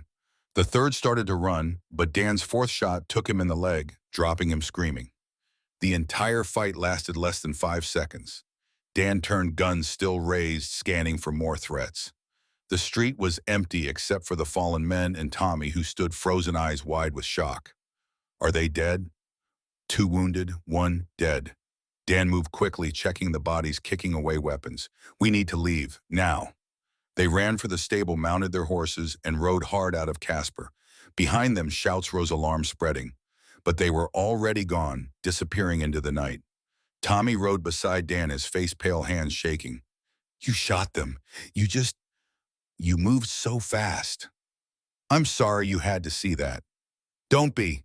Tommy's voice was fierce. You saved us, saved me, just like you promised. They rode through the night, putting distance between themselves and Casper. When dawn came, they were 20 miles north, following a game trail through the mountains. Dan called a halt, let the horses rest and drink from a stream. Tommy dismounted, his legs almost giving way. Dan caught him, steadied him. First time seeing someone shot? Yes. It's not like stories, not clean or heroic. Is that what being the Montana ghost was like? Killing. Every time. And every time it took thing from me. Dan met Tommy's eyes. That's why I stopped. Why I came to Montana. I didn't want to be that man anymore. But you saved us. I did what I had to. Doesn't mean I'm proud of it. Tommy was quiet for a moment, processing. Then the man you shot, the one who died, he had a choice. He could have let us go. He chose to fight. Yes. Then his death is on him, not you. Dan felt something loosen in his chest. This boy, 9 years old, somehow understood what it had taken Dan years to accept. That violence in defense was not the same as violence for its own sake. That protecting others sometimes required terrible choices. They mounted again, rode on. Behind them, pursuit would come. Marcus's men would not let this go. But they had the evidence they needed. Miller would testify. They could prove Sarah's abuse. Prove the marriage was legitimate, if they could make it back to Montana alive. They arrived in Helena 2 days later, exhausted and trail-worn. The territorial courthouse was an imposing building of gray stone, 3 stories tall, with columns and carved cornices. Inside, the halls echoed with footsteps and low voices, the business of law grinding forward. Dan and Tommy found Barrett waiting outside the courtroom, Sarah beside him, dressed in her best clothes, her face tense with worry. When she saw Tommy, she ran to him, pulled him into a fierce embrace. Thank God, I thought. I'm fine, Mama. Dan protected me. Sarah looked over Tommy's head at Dan, her eyes shining with gratitude and something else, something that made Dan's chest tighten. Dr. Miller, on his way, should be here within the hour. They entered the courtroom, a high-ceilinged chamber with wooden benches and a raised platform where Judge Harrison presided. Marcus was already there, sitting at the plaintiff's table with a lawyer in an expensive suit. When Marcus saw Sarah, his face twisted with rage and something darker. Possession. Control. Sarah moved closer to Dan, unconsciously seeking protection. Dan positioned himself between her and Marcus, his body a shield. Judge Harrison called the court to order. He was a man in his 60s, weathered and stern, with eyes that suggested he had seen every lie and truth the frontier could produce. This is a hearing to determine the validity of the marriage between Daniel Morgan and Sarah Morgan, formerly Hayes. But Hayes claims the marriage was fraudulent, entered into solely to circumvent his custody rights. Mr. Morgan, do you have representation? Dan stood. I represent myself, Your Honor. Marcus's lawyer, a man named Blackwell, rose. Your Honor, my client has provided substantial evidence that Mrs. Morgan was his legal wife until she abandoned him and kidnapped his 3 children. The marriage to Mr. Morgan occurred mere days after her flight, suggesting premeditation and fraud. Your Honor, Dan said, his voice steady, Sarah Hayes fled an abusive marriage, taking her children to protect them from a violent father. She married me to secure legal protection under Montana law. The marriage is legitimate, entered into freely by both parties. Abuse, Blackwell scoffed. A convenient claim with no evidence. My client has served his community honorably as a law enforcement officer for 12 years. Hayes has shown herself to be unstable, stealing money, and fleeing across territorial lines. I have evidence, Dan said. Dr. Henry Miller of Casper, Wyoming, treated Sarah Hayes multiple times for injuries consistent with domestic violence. He will testify. Where is Dr. Miller? Dan looked at Barrett, who shook his head slightly. Miller should have been here by now. Something was wrong. He's coming, Your Honor. We request a brief recess. Judge Harrison frowned. This court doesn't wait on absent witnesses. Present your evidence or concede the point. Before Dan could respond, the courtroom doors opened. Dr. Miller walked in, medical bag in hand, his face grave. Dr. Henry Miller, Your Honor, I apologize for my tardiness. I was detained. By whom? By men claiming to be federal marshals. When I showed them my court summons, they let me go. But the delay was intentional. Marcus's face remained impassive, but Dan saw the flicker of anger in his eyes. He had tried to stop Miller from testifying. Judge Harrison gestured Miller forward. The witness will be sworn. Miller took the stand, placed his hand on the Bible, swore to tell the truth. Dan approached. Dr. Miller, how long have you practiced medicine in Casper? 23 years. And in that time, did you treat Sarah Hayes? Yes, multiple times over 8 years. For what injuries? Miller opened his medical bag, withdrew a leather-bound journal. I document every patient. Sarah Hayes first came to me in 1884. Bruises on her arms and face. She claimed she fell, but the pattern was inconsistent with a fall, consistent with being struck. Did you believe her? No, but I couldn't force her to admit the truth. Did she return? Many times. 1885 broken ribs, 1886 fractured jaw, 1887 severe bruising on her back and shoulders, always with explanations that didn't match the injuries. Dan took the journal, handed it to the judge. Your Honor, this is documentation of systematic abuse spanning 8 years. Judge Harrison examined the journal, his expression darkening. He looked at Marcus. Do you wish to respond? Marcus's lawyer stood. These are allegations, Your Honor. Dr. Miller admits Mrs. Hayes never claimed her husband abused her. Because she was afraid, Miller said, his voice rising. I saw that fear. I treated its consequences. Marcus Hayes beat his wife, and she was too terrified to report him. The courtroom murmured. Judge Harrison banged his gavel. Order. Dan continued. The abuse is why Sarah fled, why she sought protection. The marriage to me is legitimate, born of necessity and mutual agreement. Your Honor, Blackwell interjected. Even if we accept these claims, there remains the issue of the stolen money, $500 taken from the Hayes family home. Sarah stood, her voice clear and firm. That money was not family savings. It was money Marcus stole from the county fund. I heard him tell another man, I took it to protect my children, thinking if Marcus came after us, I could prove he was the thief. Lies, Marcus said, speaking for the first time. His voice was cold, controlled. My wife is unstable, making wild accusations. The money was ours. She stole it. Can you prove it was yours? Judge Harrison asked. It was in my home, in a box it kept for savings. No bank records, no receipts. Cash savings, Your Honor, from my salary.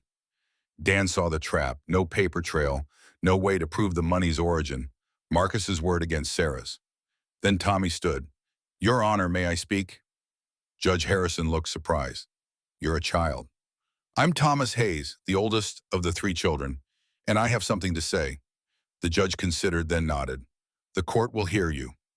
Tommy walked to the front, his young face set with determination. My father, Marcus Hayes, is a violent man. He beat my mother. He beat me. My sister Grace stopped talking for 3 months because she was so afraid of him. Marcus's lawyer started to object, but Judge Harrison waved him silent. I saw him counting that money, Tommy continued, the night before we left. He was talking to a man laughing about how they had robbed the county safe. Said no one would suspect the sheriff. When Mama took the money, she was taking evidence, not stealing. This is hearsay, Blackwell protested, the rambling of a child coached to lie. Your Honor, Dan said quietly, there's one person here who can prove Tommy's telling the truth. Everyone turned to look at the back of the courtroom. Grace stood there, held up by Lily, her small face pale but determined. She walked forward, each step deliberate, until she stood before the judge. And then for the second time since the trauma began, she spoke. Bad man, Papa Marcus. Bad man. Hit Mama. Hit Tommy. Make Grace scared. Her voice was small, halting, but it carried through the silent courtroom like a bell. Good man. Grace pointed at Dan. Papa Dan. Good man. Protect. Love. Safe. The courtroom erupted, people shouting. Marcus on his feet, face red with rage. The judge hammering his gavel, demanding order. When silence finally returned, Judge Harrison looked at Marcus with something like disgust. Mr. Hayes, I've heard enough. This court finds that Sarah Morgan's marriage to Daniel Morgan is legitimate and binding. Custody of the 3 children is hereby granted to Sarah Morgan and Daniel Morgan. Your parental rights are terminated. You can't do that, Marcus shouted. I just did. Furthermore, based on Dr. Miller's testimony and the statements of the children, I am issuing a warrant for your arrest on suspicion of domestic abuse. Sheriff Barrett, take Mr. Hayes into custody. Barrett moved forward, but Marcus was already backing toward the door, his hand moving to his gun. No, they're mine, my wife, my children. You can't take them. Marcus, don't, Barrett warned. But Marcus was beyond reason. He drew his pistol, pointed it not at Barrett or Dan, but at Sarah. If I can't have you, no one will. Dan moved without thinking, throwing himself between. The gun roared. Dan felt the impact like being hit with a hammer as the bullet struck his shoulder. He spun, fell his own gun, clearing leather. But he didn't fire. Because Tommy had drawn the rifle Dan had taught him to use, the Winchester from the cabin, and pointed it at Marcus. Drop it, Tommy said, his voice steady despite his shaking hands. Drop it, or I shoot. Marcus laughed, a sound edged with madness. You won't. You're just a boy. I'm my mother's son, and I protect my family. The shot echoed through the courtroom. Marcus screamed, his gun flying from his hand, a bloom of red spreading across his shoulder. Tommy had shot him, aimed true, just as Dan had taught. Barrett was on Marcus in seconds, wrestling him to the ground and snapping handcuffs on his wrists. Other deputies rushed in, helping to restrain the screaming, cursing former sheriff. Sarah was at Dan's side, her hands pressing against his wound, tears streaming down her face. You're shot. Oh, God, you're shot. It's not bad, Dan said, though pain was blooming across his chest. Went through, clean. Dr. Miller pushed forward, his professional calm taking over. Let me see. Tommy stood frozen, the rifle still in his hands, staring at what he had done. Dan reached up with his good arm, pulled the boy down beside him. You did good, son. You saved your mother. Saved all of us. I shot him. I shot Marcus. You defended your family, like I taught you. There's no shame in that. They took Marcus away, still screaming threats and curses. The courtroom slowly emptied, leaving only the Morgan family and Barrett. Dr. Miller bandaged Dan's shoulder, declared the wound painful but not dangerous. You'll heal, Miller said. Lucky man. Dan looked at Sarah, at Tommy, at Lily, and Grace standing together holding hands. His new family, not born of blood, but forged in crisis and sealed in courage. Yes, he said, I am. They left the courthouse as the sun set, painting the sky in shades of red and gold. Dan's shoulder throbbed, but Miller had given him laudanum for the pain. Sarah walked close beside him, Tommy on his other side, Lily and Grace between them. A family for the first time truly united. Barrett had arranged rooms at a hotel, a rare luxury. They would stay the night, let Dan rest, then ride back to the ranch in the morning. But as they entered the hotel, Dan felt the unease return. Something was wrong. Marcus was in jail, defeated. The trial was won. They should be safe. Yet every instinct Dan possessed, honed by years of hunting dangerous men, screamed danger. He pulled Barrett aside. Double the watch tonight. Marcus has friends, men who owe him. You think they'll try something? I know they will. Marcus is desperate, trapped. Men like that don't go quiet. Barrett nodded grimly. I'll put deputies on every entrance. No one gets in without being seen. That night, Dan lay in bed, his wounded shoulder aching despite the medicine. Sarah sat in a chair by the window watching the street below. They had put the children in the adjoining room, Tommy standing guard with the rifle. You should sleep, Dan said. I can't. Every time I close my eyes, I see Marcus pointing that gun. See him pulling the trigger. He missed. Because you moved, threw yourself in front of me. You almost died. But I didn't. Sarah turned to look at him, her eyes bright with unshed tears. Why would you risk your life for me? We barely know each other. Dan was quiet for a long moment. Then because you deserve to live without fear. Because your children deserve a father who protects instead of hurts. Because he paused, searching for words. Because helping you is helping me heal. Elizabeth made me promise at the end, made me promise to live, to not let grief destroy me. I couldn't keep that promise until I had a reason. You and your children gave me that reason. Sarah crossed to the bed, sat on the edge. I don't know how to thank you. You don't have to. I do. You've given us everything. Safety, hope, a future. She leaned down, kissed him gently. It was brief, tentative, a question more than a declaration. Dan felt surprise, then something warmer. Something he thought had died with Elizabeth. When Sarah pulled back, her face was flushed. I'm sorry, I shouldn't have. Don't be sorry. They looked at each other, the moment stretching full of possibility and uncertainty. Then footsteps pounded in the hallway outside. Someone hammered on the door. Dan, it's Barrett. We have a problem. Dan was up instantly, ignoring the pain in his shoulder. He opened the door to find Barrett, his face grim. Marcus escaped 10 minutes ago, overpowered the guard, took his keys and gun. He's loose in Helena. Cold settled in Dan's gut. He's coming here. Already sent men to patrol the hotel. But Dan, there's more. The 2 men from Casper, the ones you wounded, they're in Helena. Saw them at a saloon an hour ago. If Marcus finds them, if they join forces, 3 armed men against us, in a hotel full of civilians. We need to move. Get you and the family somewhere safe. Dan shook his head. No time. He's probably already watching. If we try to leave, he'll ambush us on the street. Better to defend here. Choose our ground. He turned to Sarah. Get the children. Bring them here. We're going to fortify this room. Sarah moved without question, trusting his judgment. Tommy appeared moments later, rifle in hand, Lily and Grace behind him. Dan began moving furniture, building makeshift barricades. Barrett, how many deputies do you have? 4 in the building, 2 more outside. Pull them all inside. Let Marcus come to us. Dictate the terms of engagement. They worked quickly, turning the hotel room into a defensible position. Overturned beds for cover, the heavy wardrobe blocking the door. Windows watched, weapons loaded and ready. As they finished, a sound drifted up from the street below. Shouting, gunfire, then silence. Dan moved to the window, looked down. Bodies in the street, Barrett's deputies cut down by ambush. And walking toward the hotel, 3 figures. Marcus in the center, a pistol in each hand. The wounded men from Casper flanking him, rifles at the ready.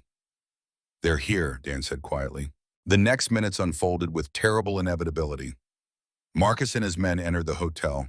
More gunfire, screams, the sound of boots on stairs, then Marcus's voice echoing up the stairwell.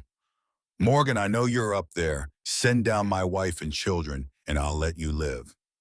Dan didn't answer. Talking was pointless. Marcus had passed the point of reason. No. Then we're coming up, and anyone who gets in my way, D's. Dan positioned Tommy behind the overturned bed, gave him clear fields of fire. Put Sarah and the girls in the bathroom, the most defensible space with Barrett guarding the door. Then he took his position by the window, Colt in hand, and waited. The attack came with shocking speed. The door exploded inward, the lock shattered by rifle fire. Marcus came through first, guns blazing. Dan fired back his shot, catching Marcus in the leg, dropping him. But the 2 hired guns were right behind, spreading out, seeking targets. Tommy fired the Winchester, the shot going wide, but forcing one man to dive for cover. Barrett's pistol barked from the bathroom doorway, hitting the second man in the arm. For 30 seconds, the room was thunder and smoke and chaos. Then, as quickly as it began, silence fell. Dan assessed.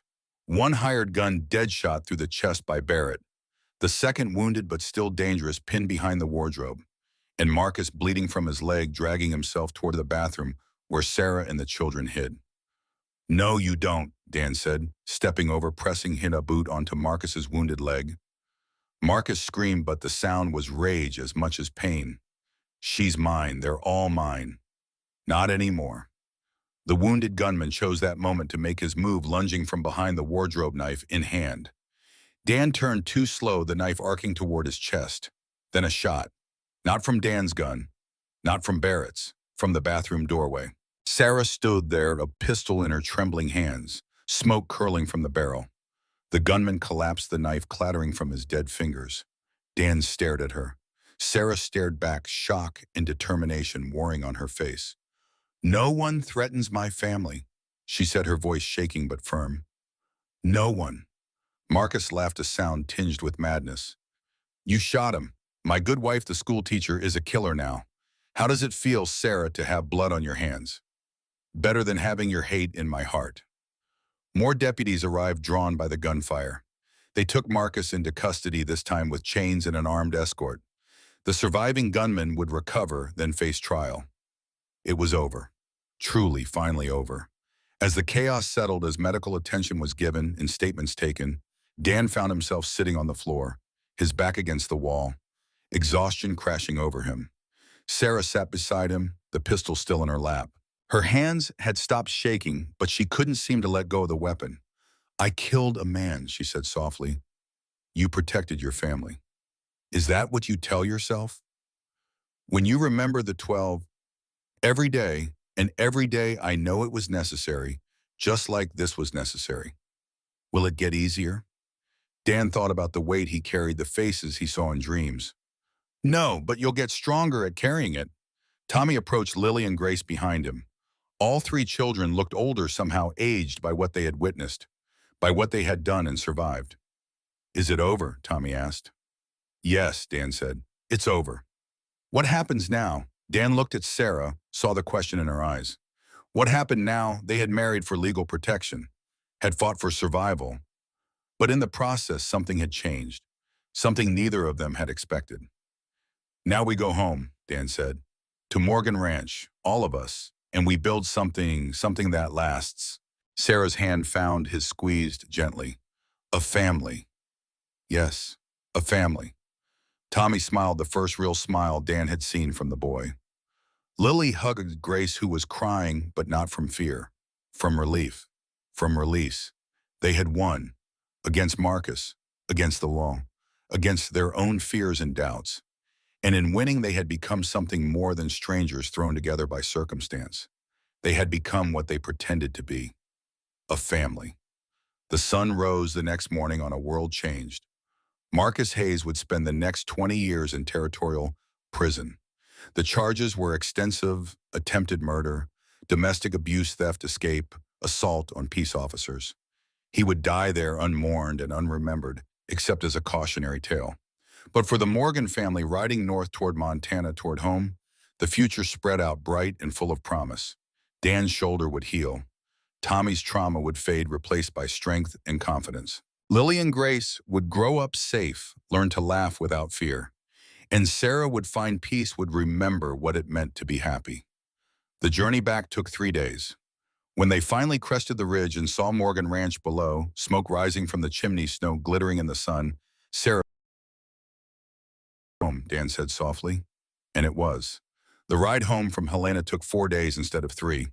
Dan's shoulder wound through clean slowed them. Each movement sent pain radiating through his chest, reminding him of how close death had come. Sarah insisted they stop, frequently change his bandages, check for infection. Dr. Miller had given them supplies and strict instructions. Rest, clean water, no strain.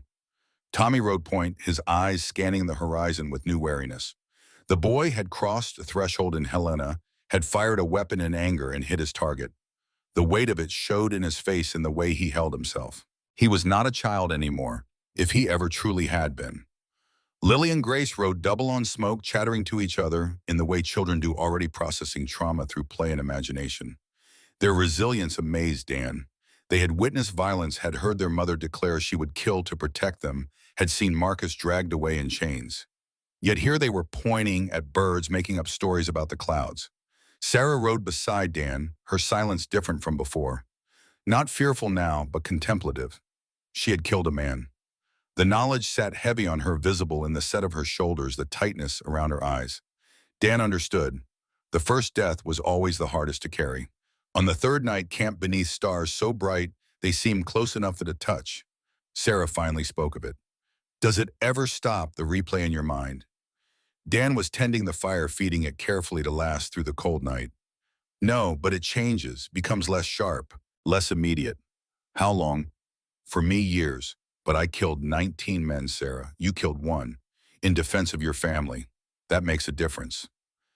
Does it? Dan looked at her across the flames. Yes, intent matters. The man you shot was trying to kill me. Kill your children. You stopped him.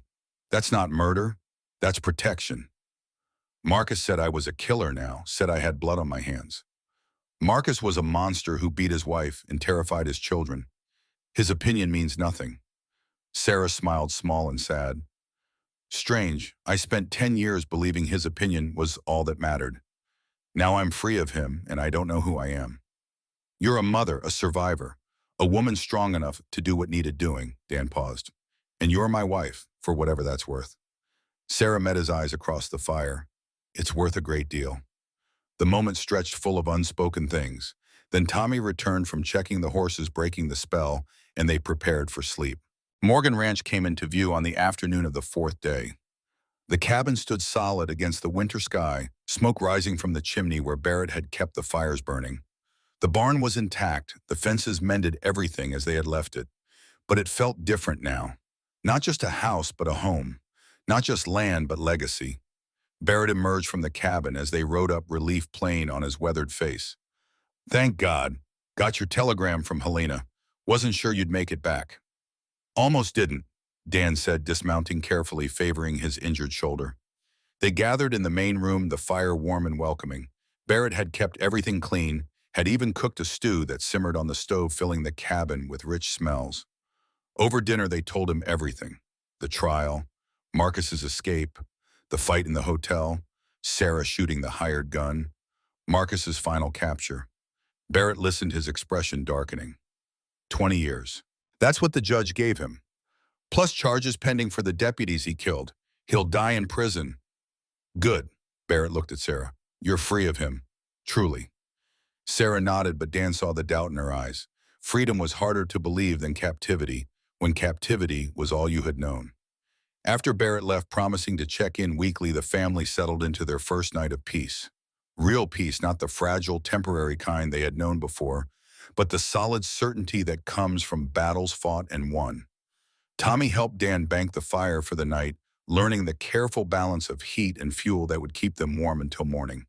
Dan, the boy's voice was quiet. When I shot Marcus, when I pulled that trigger, I wanted to hurt him, wanted him to feel pain. Does that make me bad? Dan set down the poker, turned to face Tommy fully. It makes you human. Marcus hurt people you love. Hurt you. Wanting him to pay for that is natural. But you said a man should protect, not seek revenge. I did, and I meant it. But there's a difference between revenge and justice. You didn't shoot Marcus to make him suffer. You shot him to stop him from killing your mother. That's justice. Tommy considered this, his young face serious in the firelight. I don't want to be like him. Like Marcus. Angry and cruel. You won't be. You know why? Dan put a hand on the boy's shoulder. Because you're asking the question. Marcus never questioned himself. Never doubted that he had the right to hurt others. You're already better than he was. The tension in Tommy's shoulders eased. Will you keep teaching me everything your father taught you? Everything I know. How to work the land. How to build things that last. How to be a man worth respecting. And how to protect. That too, but remember, Tommy, the best protection is preventing fights before they start. Violence is always the last resort. And they finished with the fire in comfortable silence.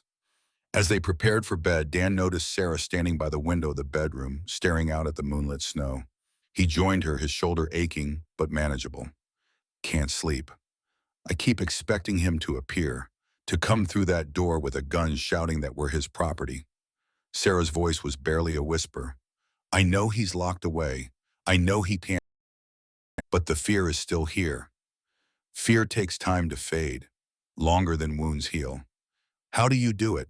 How do you live with what you've done? Dan thought about Deadwood, about 12 bodies cooling in the street, about the faces he still saw in dreams. I remember why I did it. I remember the people I saved, the innocent lives protected, and I try to build something good with the time I have left. Is that what we are, your attempt to build something good? No. Dan turned to face her. You're not my attempt at anything. You're my second chance. You and your children. You're proof that a man can change, can be more than his worst moments. Sarah was quiet for a long moment. Then slowly she leaned against him, her head resting on his uninjured shoulder. Dan stiffened, surprised, then relaxed. Let himself accept the comfort of another person's warmth. They stood that way until the moon set and exhaustion claimed them both. Winter released its grip slowly, reluctantly. February passed in a blur of snow and cold, the family settling into routines. Dan taught Tommy to work leather to repair tack and boots. Sarah taught all three children to read and write using Dan's books, turning the cabin into a schoolhouse each afternoon. In early March, a telegram arrived. The Yellowstone Land Company had been dissolved, its fraudulent claims exposed. Marcus Hayes had been one of three partners, using stolen money to buy land along the planned railroad route. With Marcus in prison and the other partners fleeing to avoid prosecution, the company's assets were seized. Dan's land was secure, all 160 acres confirmed and recorded. The ranch was his legally and completely to pass down as his father and grandfather had intended. The news called for celebration. Sarah baked a cake, precious sugar and flour transformed into sweetness. They ate it by firelight, laughing at jokes that weren't particularly funny, giddy with relief and safety. That night after the children slept, Dan and Sarah talked long into the darkness. What do we do now? Sarah asked. The marriage was for legal protection. Marcus is gone. Do we? She didn't finish, but Dan understood the question. Do we end it? I don't know. What do you want? Dan thought about the past months, about waking to the sound of children's laughter, about Sarah's cooking, filling the cabin with warmth, about Tommy working beside him, eager to learn, about Lily's questions and Grace's shy smiles. I want you to stay, he said finally. All of you. Not because of papers or legal necessity, but because this cabin has been empty for 3 years, because I've been empty, and you've filled that emptiness with life. Dan, I'm not asking for anything you're not ready to give. If you want separate bedrooms, we do that. If you want time to heal, we take time. But don't leave, please. Make this your home, really and truly. Sarah's eyes glistened in the firelight. I'm afraid. Of me, of trusting, of believing this is real. 10 years with Marcus taught me that kindness is temporary, that men change, that safety is an illusion. Dan reached across the space between them, offered his hand. I won't change, won't hurt you, won't use strength to control. That's my promise, and I keep my promises. Sarah looked at his hand for a long moment. Then she took it, her fingers small and cold in his. I want to believe you. Then stay. Give me time to prove it. All right, Sarah whispered. We'll stay. Spring arrived in April, sudden and overwhelming. Snow melted in rushing torrents, revealing brown grass that would soon turn green. Birds returned, filling the air with song. The world transformed from white stillness to bursting life. Dan threw himself into work, preparing for the growing season. Fields to plow, fences to check and repair. The barn roof needed patching where winter had torn shingles loose. Tommy worked beside him every day, his hands becoming calloused and strong. One morning in late April, Dan found Sarah at the eastern window, watching the sunrise, her hand pressed to her stomach. Are you all right? She turned, her face pale but smiling. I'm pregnant. The words hung in the air between them. Dan felt his chest tighten, a mixture of joy and fear and wonder. How long have you known? A month, maybe more. I wasn't sure, but now. She touched her stomach again. Now I'm certain. Dan crossed to her, hardly daring to believe. A baby. Are you happy? Happy, Sarah. He struggled for words. I thought I'd never have this again. After Jacob. After Elizabeth. I thought that part of my life was over. And now I have a second chance. At everything. Dan put his hand over hers on her stomach. Thank you. Sarah laughed, the sound bright and free. Thank you, Dan. It wakes two people to make a baby. I know, but you're giving me something I thought I'd lost forever. The chance to be a father again. To watch a child grow. To pass on what my father taught me. They stood together in the morning light, husband and wife, expecting parents, their future suddenly full of possibility. When they told the children that evening, reactions varied. Tommy looked shocked, then thoughtful, processing what it meant to have a younger sibling. Lily clapped her hands with delight, immediately planning what to teach the baby. Grace smiled, her healing voice clear when she said, "Baby sister." How do you know it's a sister? Sarah asked, amused. Grace just smiled her mysterious smile and said nothing more. The pregnancy progressed smoothly. Sarah bloomed in the spring warmth, her body rounding her face, taking on a glow that Dan found beautiful. He had missed this with Jacob had been away hunting outlaws during much of Elizabeth's pregnancy. Now he was here present for every change, every milestone. He found himself planning obsessively. The room where Lily and Grace slept would need to be bigger. They could add on to the cabin, extend it north where the foundation was strongest. He would need to build a cradle, find soft blankets, make sure everything was ready. Tommy caught him one day measuring wood for the cradle, muttering calculations. You're nervous. Dan looked up, startled. What? About the baby, you're nervous, I can tell. Is it that obvious? A little. Tommy sat on the workbench watching Dan work. Were you nervous before Jacob was born? Terrified. I was 28 years old and had no idea how to be a father. I kept thinking I would do it wrong, break him somehow. Did you do it wrong? Every day. But Elizabeth helped. She was patient, kind. She taught me that being a father wasn't about being perfect. It was about being present, being consistent, being there when he needed me. Dan paused, his throat tight. I failed him at the end. Wasn't there when he needed me most. That wasn't your fault. Wasn't it? I chose to leave that day. Chose to ride to town for medicine when I could have sent someone else. Jacob died because of my choices. Tommy was quiet for a moment. Then, Grace almost stopped talking forever because of Marcus. Lily has nightmares where she's trapped and can't escape. I jumped at shadows for months after we left. We're all damaged by what Marcus did, by choices he made. That's different. Is it Marcus chose a cruelty? You chose to try to save your wife. One is evil, the other is love. You can't blame yourself for loving. Dan sat down. His tools really looked at Tommy. When had this boy become so wise? When had he learned to see past pain to truth? Your mother did a good job raising you. She did. But you're teaching me too. Teaching me what a father should be. Should have been.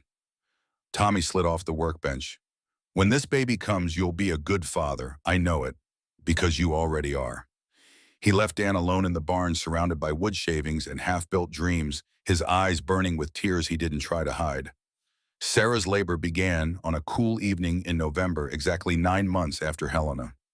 Dan sent Tommy riding for the doctor in Coldwater, then paced the cabin like a caged animal, while Lily boiled water and Grace held her mother's hand with surprising calm. The hours stretched. Night fell. The doctor arrived, a capable woman named Margaret Chen, who had delivered half the babies in the county. She examined Sarah, pronounced everything progressing normally, and told Dan to either help or get out of the way. Dan chose help. He held Sarah's hand, whispered encouragement, wiped sweat from her forehead. He had missed this with Jacob, had been in a saloon 50 miles away when Elizabeth gave birth. Now he was present for every moment, every cry, every push. Just before midnight, with a final wrenching effort, Sarah delivered a baby boy. Dr. Chen caught him, cleared his airway, and the cabin filled with the sound of new life crying. A son, the doctor said, handing the squirming bundle to Sarah, healthy and loud. Sarah cradled the baby, tears streaming down her face. Hello, little one. Hello. Dan looked at his son, his second son, and felt his heart crack open. The baby was red and wrinkled and perfect. his tiny fist waving his mouth open in protest at being thrust into the cold world. "What will you name him?" Dr. Cheney asked, cleaning up efficiently. Sarah looked at Dan. "Jacob, if that's all right with you." Dan could barely speak past the lump in his throat. "Jacob Morgan, second of his name." "Jacob Morgan," Sarah repeated, looking down at the baby. "Welcome to the family." Tommy, Lily, and Grace crowded close, wanting to see their new brother. Grace reached out one small finger, touched Jacob's tiny hand. The baby's fingers closed around hers, gripping tight. "See," Grace said triumphantly. "Baby brother, not sister. Grace was wrong." Everyone laughed, the sound bright and full of joy.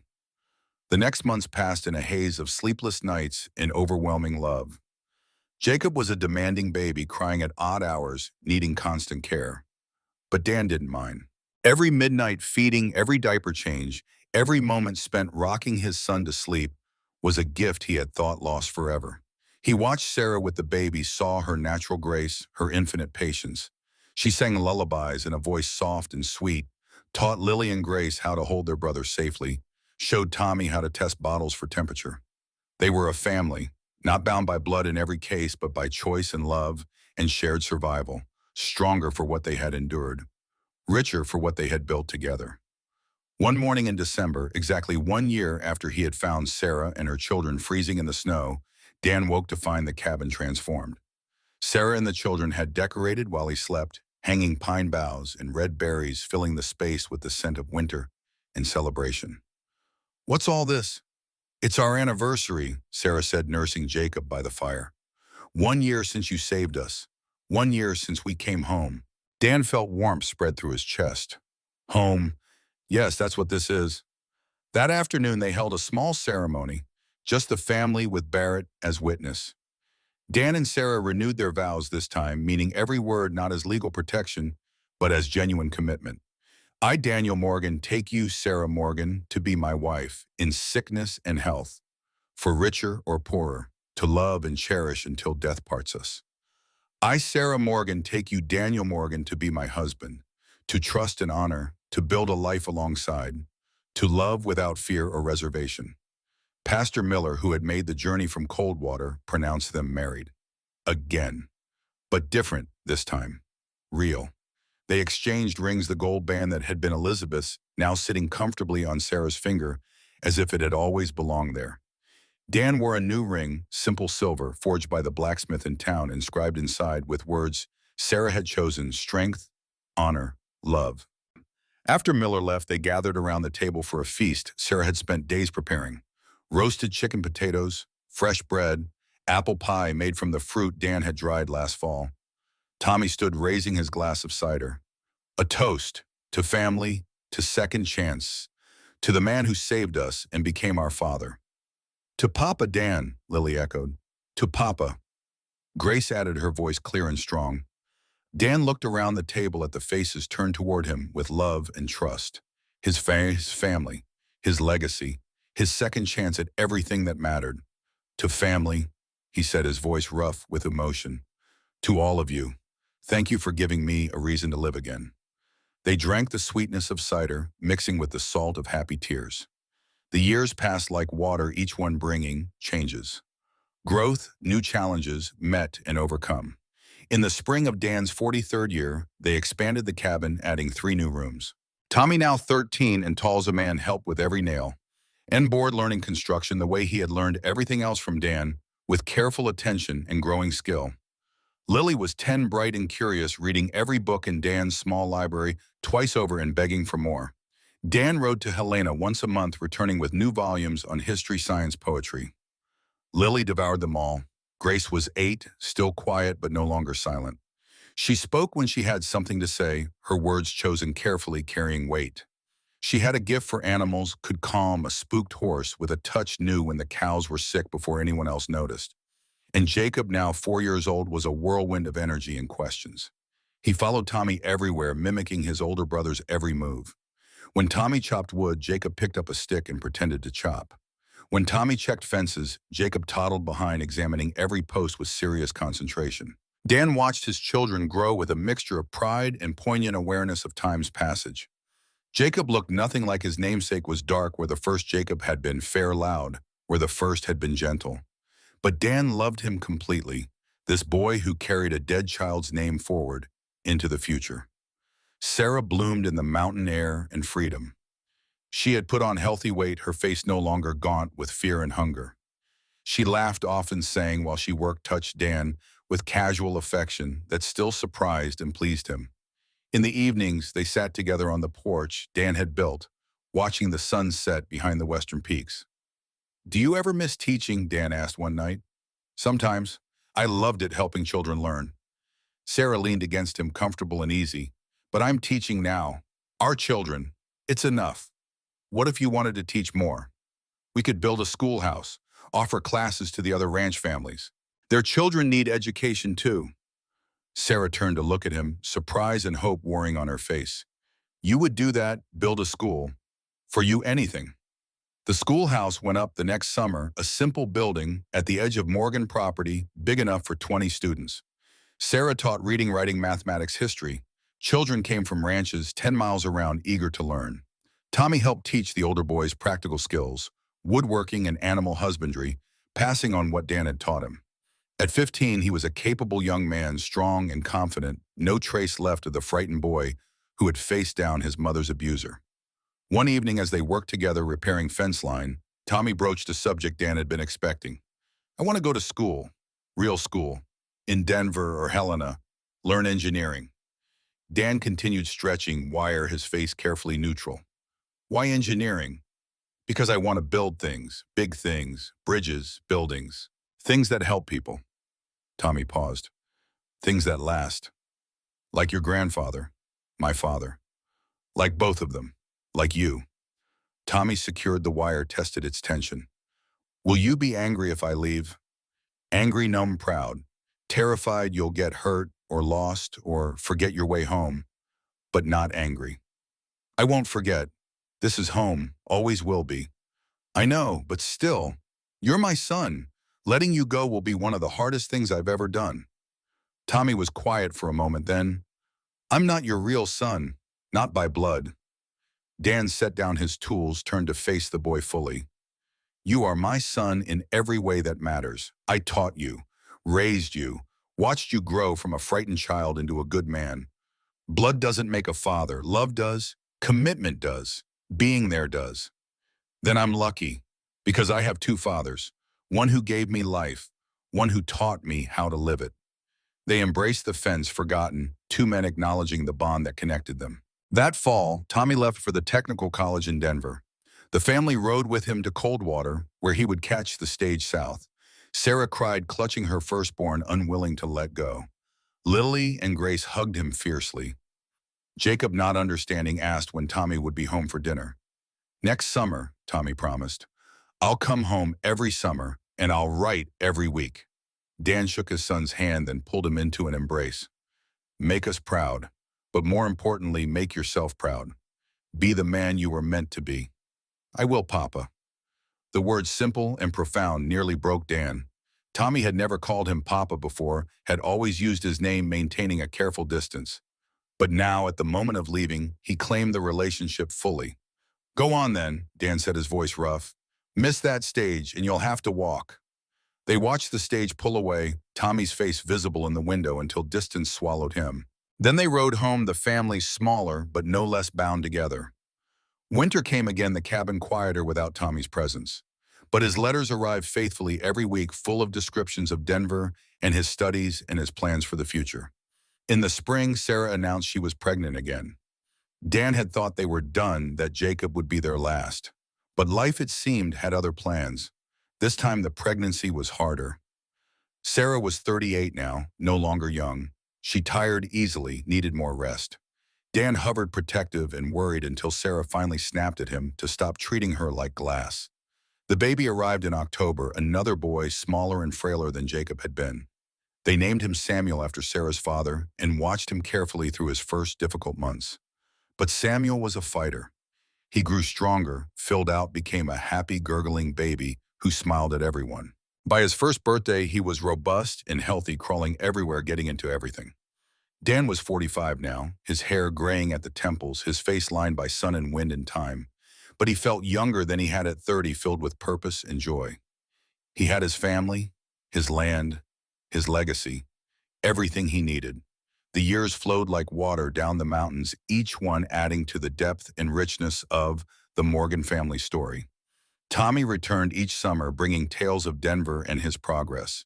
In his fourth year, he brought a young woman named Catherine, a teacher's daughter, with intelligent eyes and a ready smile.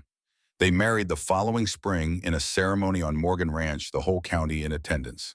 Tommy took his bride back to Denver, but promised they would return when he finished his studies. "I want to build here," he told Dan. "Montana needs engineers, needs people who understand the land. I can help." Lily, at 16, announced her intention to become a doctor. Dan had laughed at first, thinking it a passing fancy, but Lily was serious, had already been corresponding with female doctors in Boston and New York, learning what she would need to study. "Women can be doctors," she insisted. "Dr. Chen proved that. I can too." Sarah supported her daughter's ambition. Dan, after initial surprise, came around. If his daughter wanted to heal people, who was he to stand in her way? Grace, at 14, showed no interest in leaving the ranch. She worked with the animals, had a gift for breeding that increased the herd's size and health.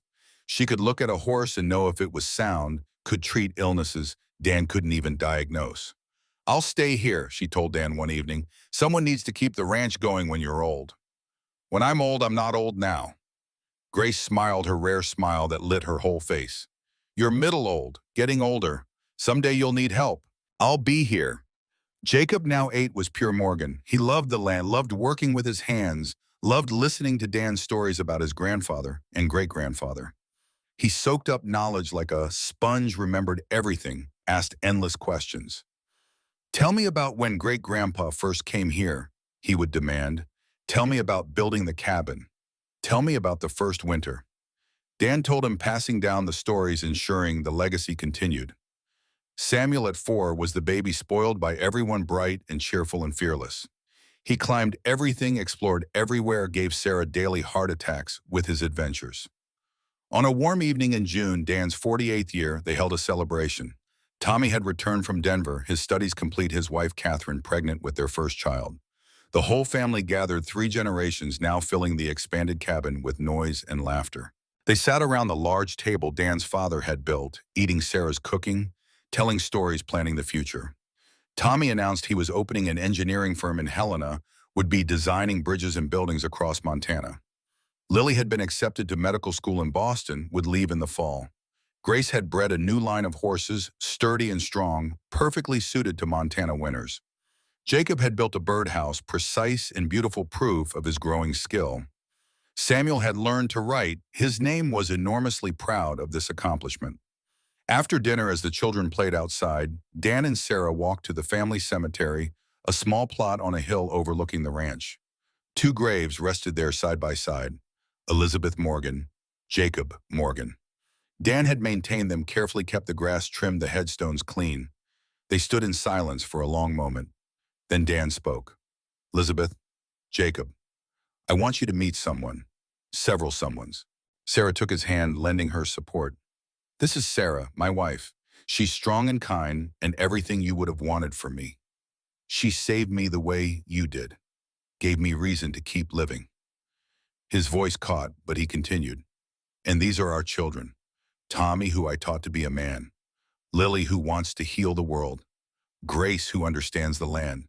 Jacob, named for his brother carrying him forward. And Samuel, our surprise, our joy." Tears ran down Dan's face, but they were not only sad tears. "I haven't forgotten you. Never will. You're part of me, part of this legacy. But I've moved forward like you wanted. Like you wrote in your last words, Elizabeth. I've lived, I've loved again. I've been the father you knew I could be." Sarah spoke then, her voice gentle. "Thank you for loving him, for showing him what love could be. I promise to honor that, to be worthy of this family." They stood together as the sun set, 2 people honoring the past while embracing the future. When they returned to the cabin, Tommy was waiting with news.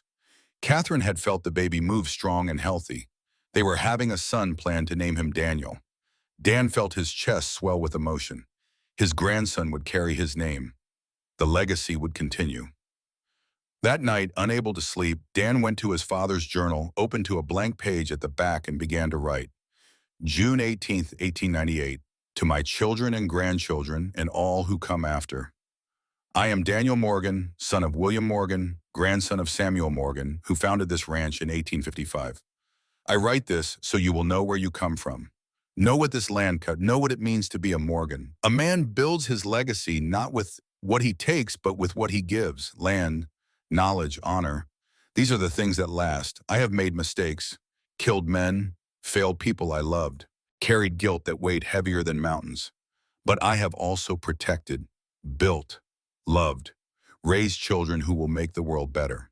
If you read this, know that you are the product of 3 generations of Morgans who worked this land, who fought to keep it, who passed it down with pride.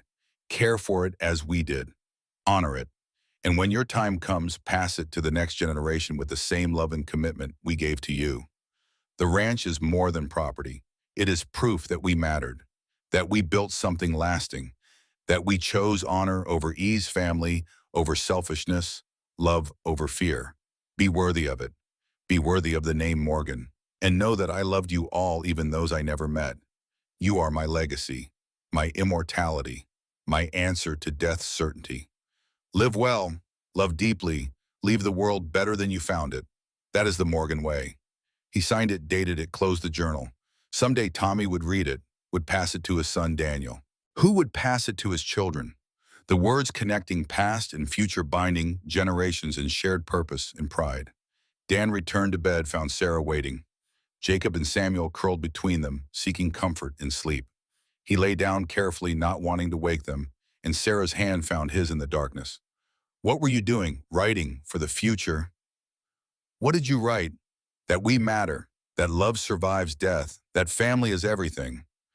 Sarah squeezed his hand. Yes, all true. They lay together, surrounded by their children, the cabin quiet around them. Outside, the Montana night was vast and full of stars, the land they had fought for stretching away in all directions. Dan closed his eyes and thought about the journey. From the Montana ghost feared and alone to Daniel Morgan, husband and father, teacher and builder. From a man running from his past to a man creating a future. From death and guilt to life and grace. He had been given a second chance, had used it to build something that would outlast him, had passed on not just property, but values, not just land, but legacy. In the darkness, he smiled. His children would grow, would leave and return, would build their own families, would face their own challenges. But they would face them as Morgans, with the strength and honor their ancestors had bequeathed them. Tommy would build bridges that lasted centuries. Lily would save lives, heal wounds, ease suffering. Grace would maintain the ranch, keep it in the family, pass it to her children. Jacob would craft beauty with his hands, creating things of lasting worth. Samuel would find his own path, would add his own chapter to the Morgan story. And Dan would watch it all unfold, would guide, where he could support, always love without reservation. He had been a hunter once, a taker of life. Now he was a builder, a giver of life. The transformation was complete. As sleep claimed him, his last thought was of Elizabeth, of the promise he had made over her grave. To live, to love again, to be there when needed. He had kept that promise, and in keeping it had found redemption. The sun rose the next morning on Morgan Ranch, painting the mountains gold, driving back the darkness, bringing warmth and light to the valley. Dan woke to the sound of his children stirring, Sarah humming as she started breakfast, the familiar routine of another day beginning. He rose dressed, prepared to face whatever the day would bring. Because that was what a Morgan did. Endured, built, loved, generation after generation after generation. Forever, the old man sat on the porch of Morgan Ranch, watching the sun set behind the western peaks. His hair was white now, his face deeply lined, his hands gnarled with arthritis. But his eyes were still sharp, his mind still clear. Daniel Morgan, 68 years old, husband, father, grandfather, builder of legacies. Around him, family gathered. 3 generations, 4 if you counted the baby. Catherine held Daniel's great-granddaughter born just last month. Tommy was 37 now, distinguished and successful, his engineering firm one of the most respected in Montana. He had designed half the bridges in the territory buildings that would stand for centuries. His son Daniel, 14, was following in his footsteps, already showing promise as a young student of engineering. Grace had never left the ranch. She had married a rancher from the next valley, had 5 children, all of them as comfortable with animals as she was. They had expanded the herd to over 200 head, made Morgan Ranch one of the most productive in the region. Jacob, now 27, was a master craftsman, his furniture and artwork sought after across the territory. His pieces would be treasured for generations, proof of skill passed down from father to son to grandson. Samuel, the baby, was 25 now, tall and handsome, newly returned from the war in Europe. He had seen terrible things, carried new weight in his eyes, but had survived. Was home. Lily had returned from Boston, a doctor of considerable skill and reputation, now running a clinic in Helena. She had married a few years prior to a surgeon who shared her passion for medicine. "What are you thinking?" she asked softly. "That I'm grateful for all of it, the good and the bad, the pain and the joy. All of it led here, to this moment, to this family." They sat in comfortable silence as the sun sank lower, painting the sky in impossible colors. The ranch spread out below them, 160 acres of legacy and love, 3 generations of Morgans, having worked this land, built on it, loved on it, passed it forward with pride. Tommy approached, sat on the step below Dan's chair. "Tell us again, Papa, about the day you met Mama and my siblings in the snow." Dan smiled. How many times had he told this story? Hundreds, thousands? It never grew old. It was December 1892, the coldest winter I could remember. I was alone, then had been alone for 3 years. Thought I would die alone. Then I heard shouting at the market. The family gathered, close children and grandchildren, even though they knew the story by heart. Because this wasn't just a story, it was their origin. The moment their family began. Dan told it all. The market, the storm, the cabin, Marcus, the trial, the fight, the victory, the years after building and growing and loving. When he finished, the sun had set, stars beginning to appear in the darkening sky. And that, Dan said, is how the Montana ghost became Daniel Morgan, how a killer became a father, how a man running from his past found his future. Young Daniel, Tommy's son, spoke up. "Will you tell your children?" "When you're old," Dan looked at his grandson. "Yes, and they'll tell theirs, and on and on. So no one ever forgets where we came from, what we survived, what we built." "The legacy," Tommy said. "The legacy," Dan agreed. Later, after everyone had gone inside for the night, Dan and Sarah remained on the porch. Too old to care about the cold, too comfortable to want to move. "When I'm gone," Dan said, "Tommy will take over the ranch. He'll do well, better than I did." "Don't talk about being gone. You are not going anywhere. We're both old, Sarah. Our time is coming. Then we'll face it together, like we've faced everything."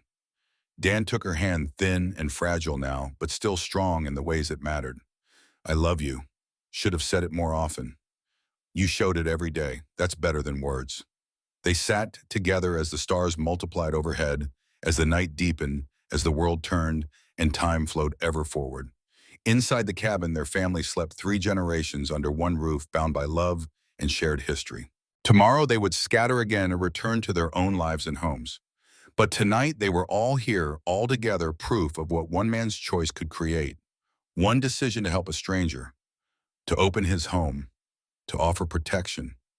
From that single choice, a family had grown, a legacy had been built, and Daniel Morgan, former gunfighter and killer, had found his redemption. The wind whispered through the pines, carrying the scent of snow from the high peaks. Winter was coming again, as it always did. But the cabin would be warm. The family would survive. The legacy would continue. Forever and always.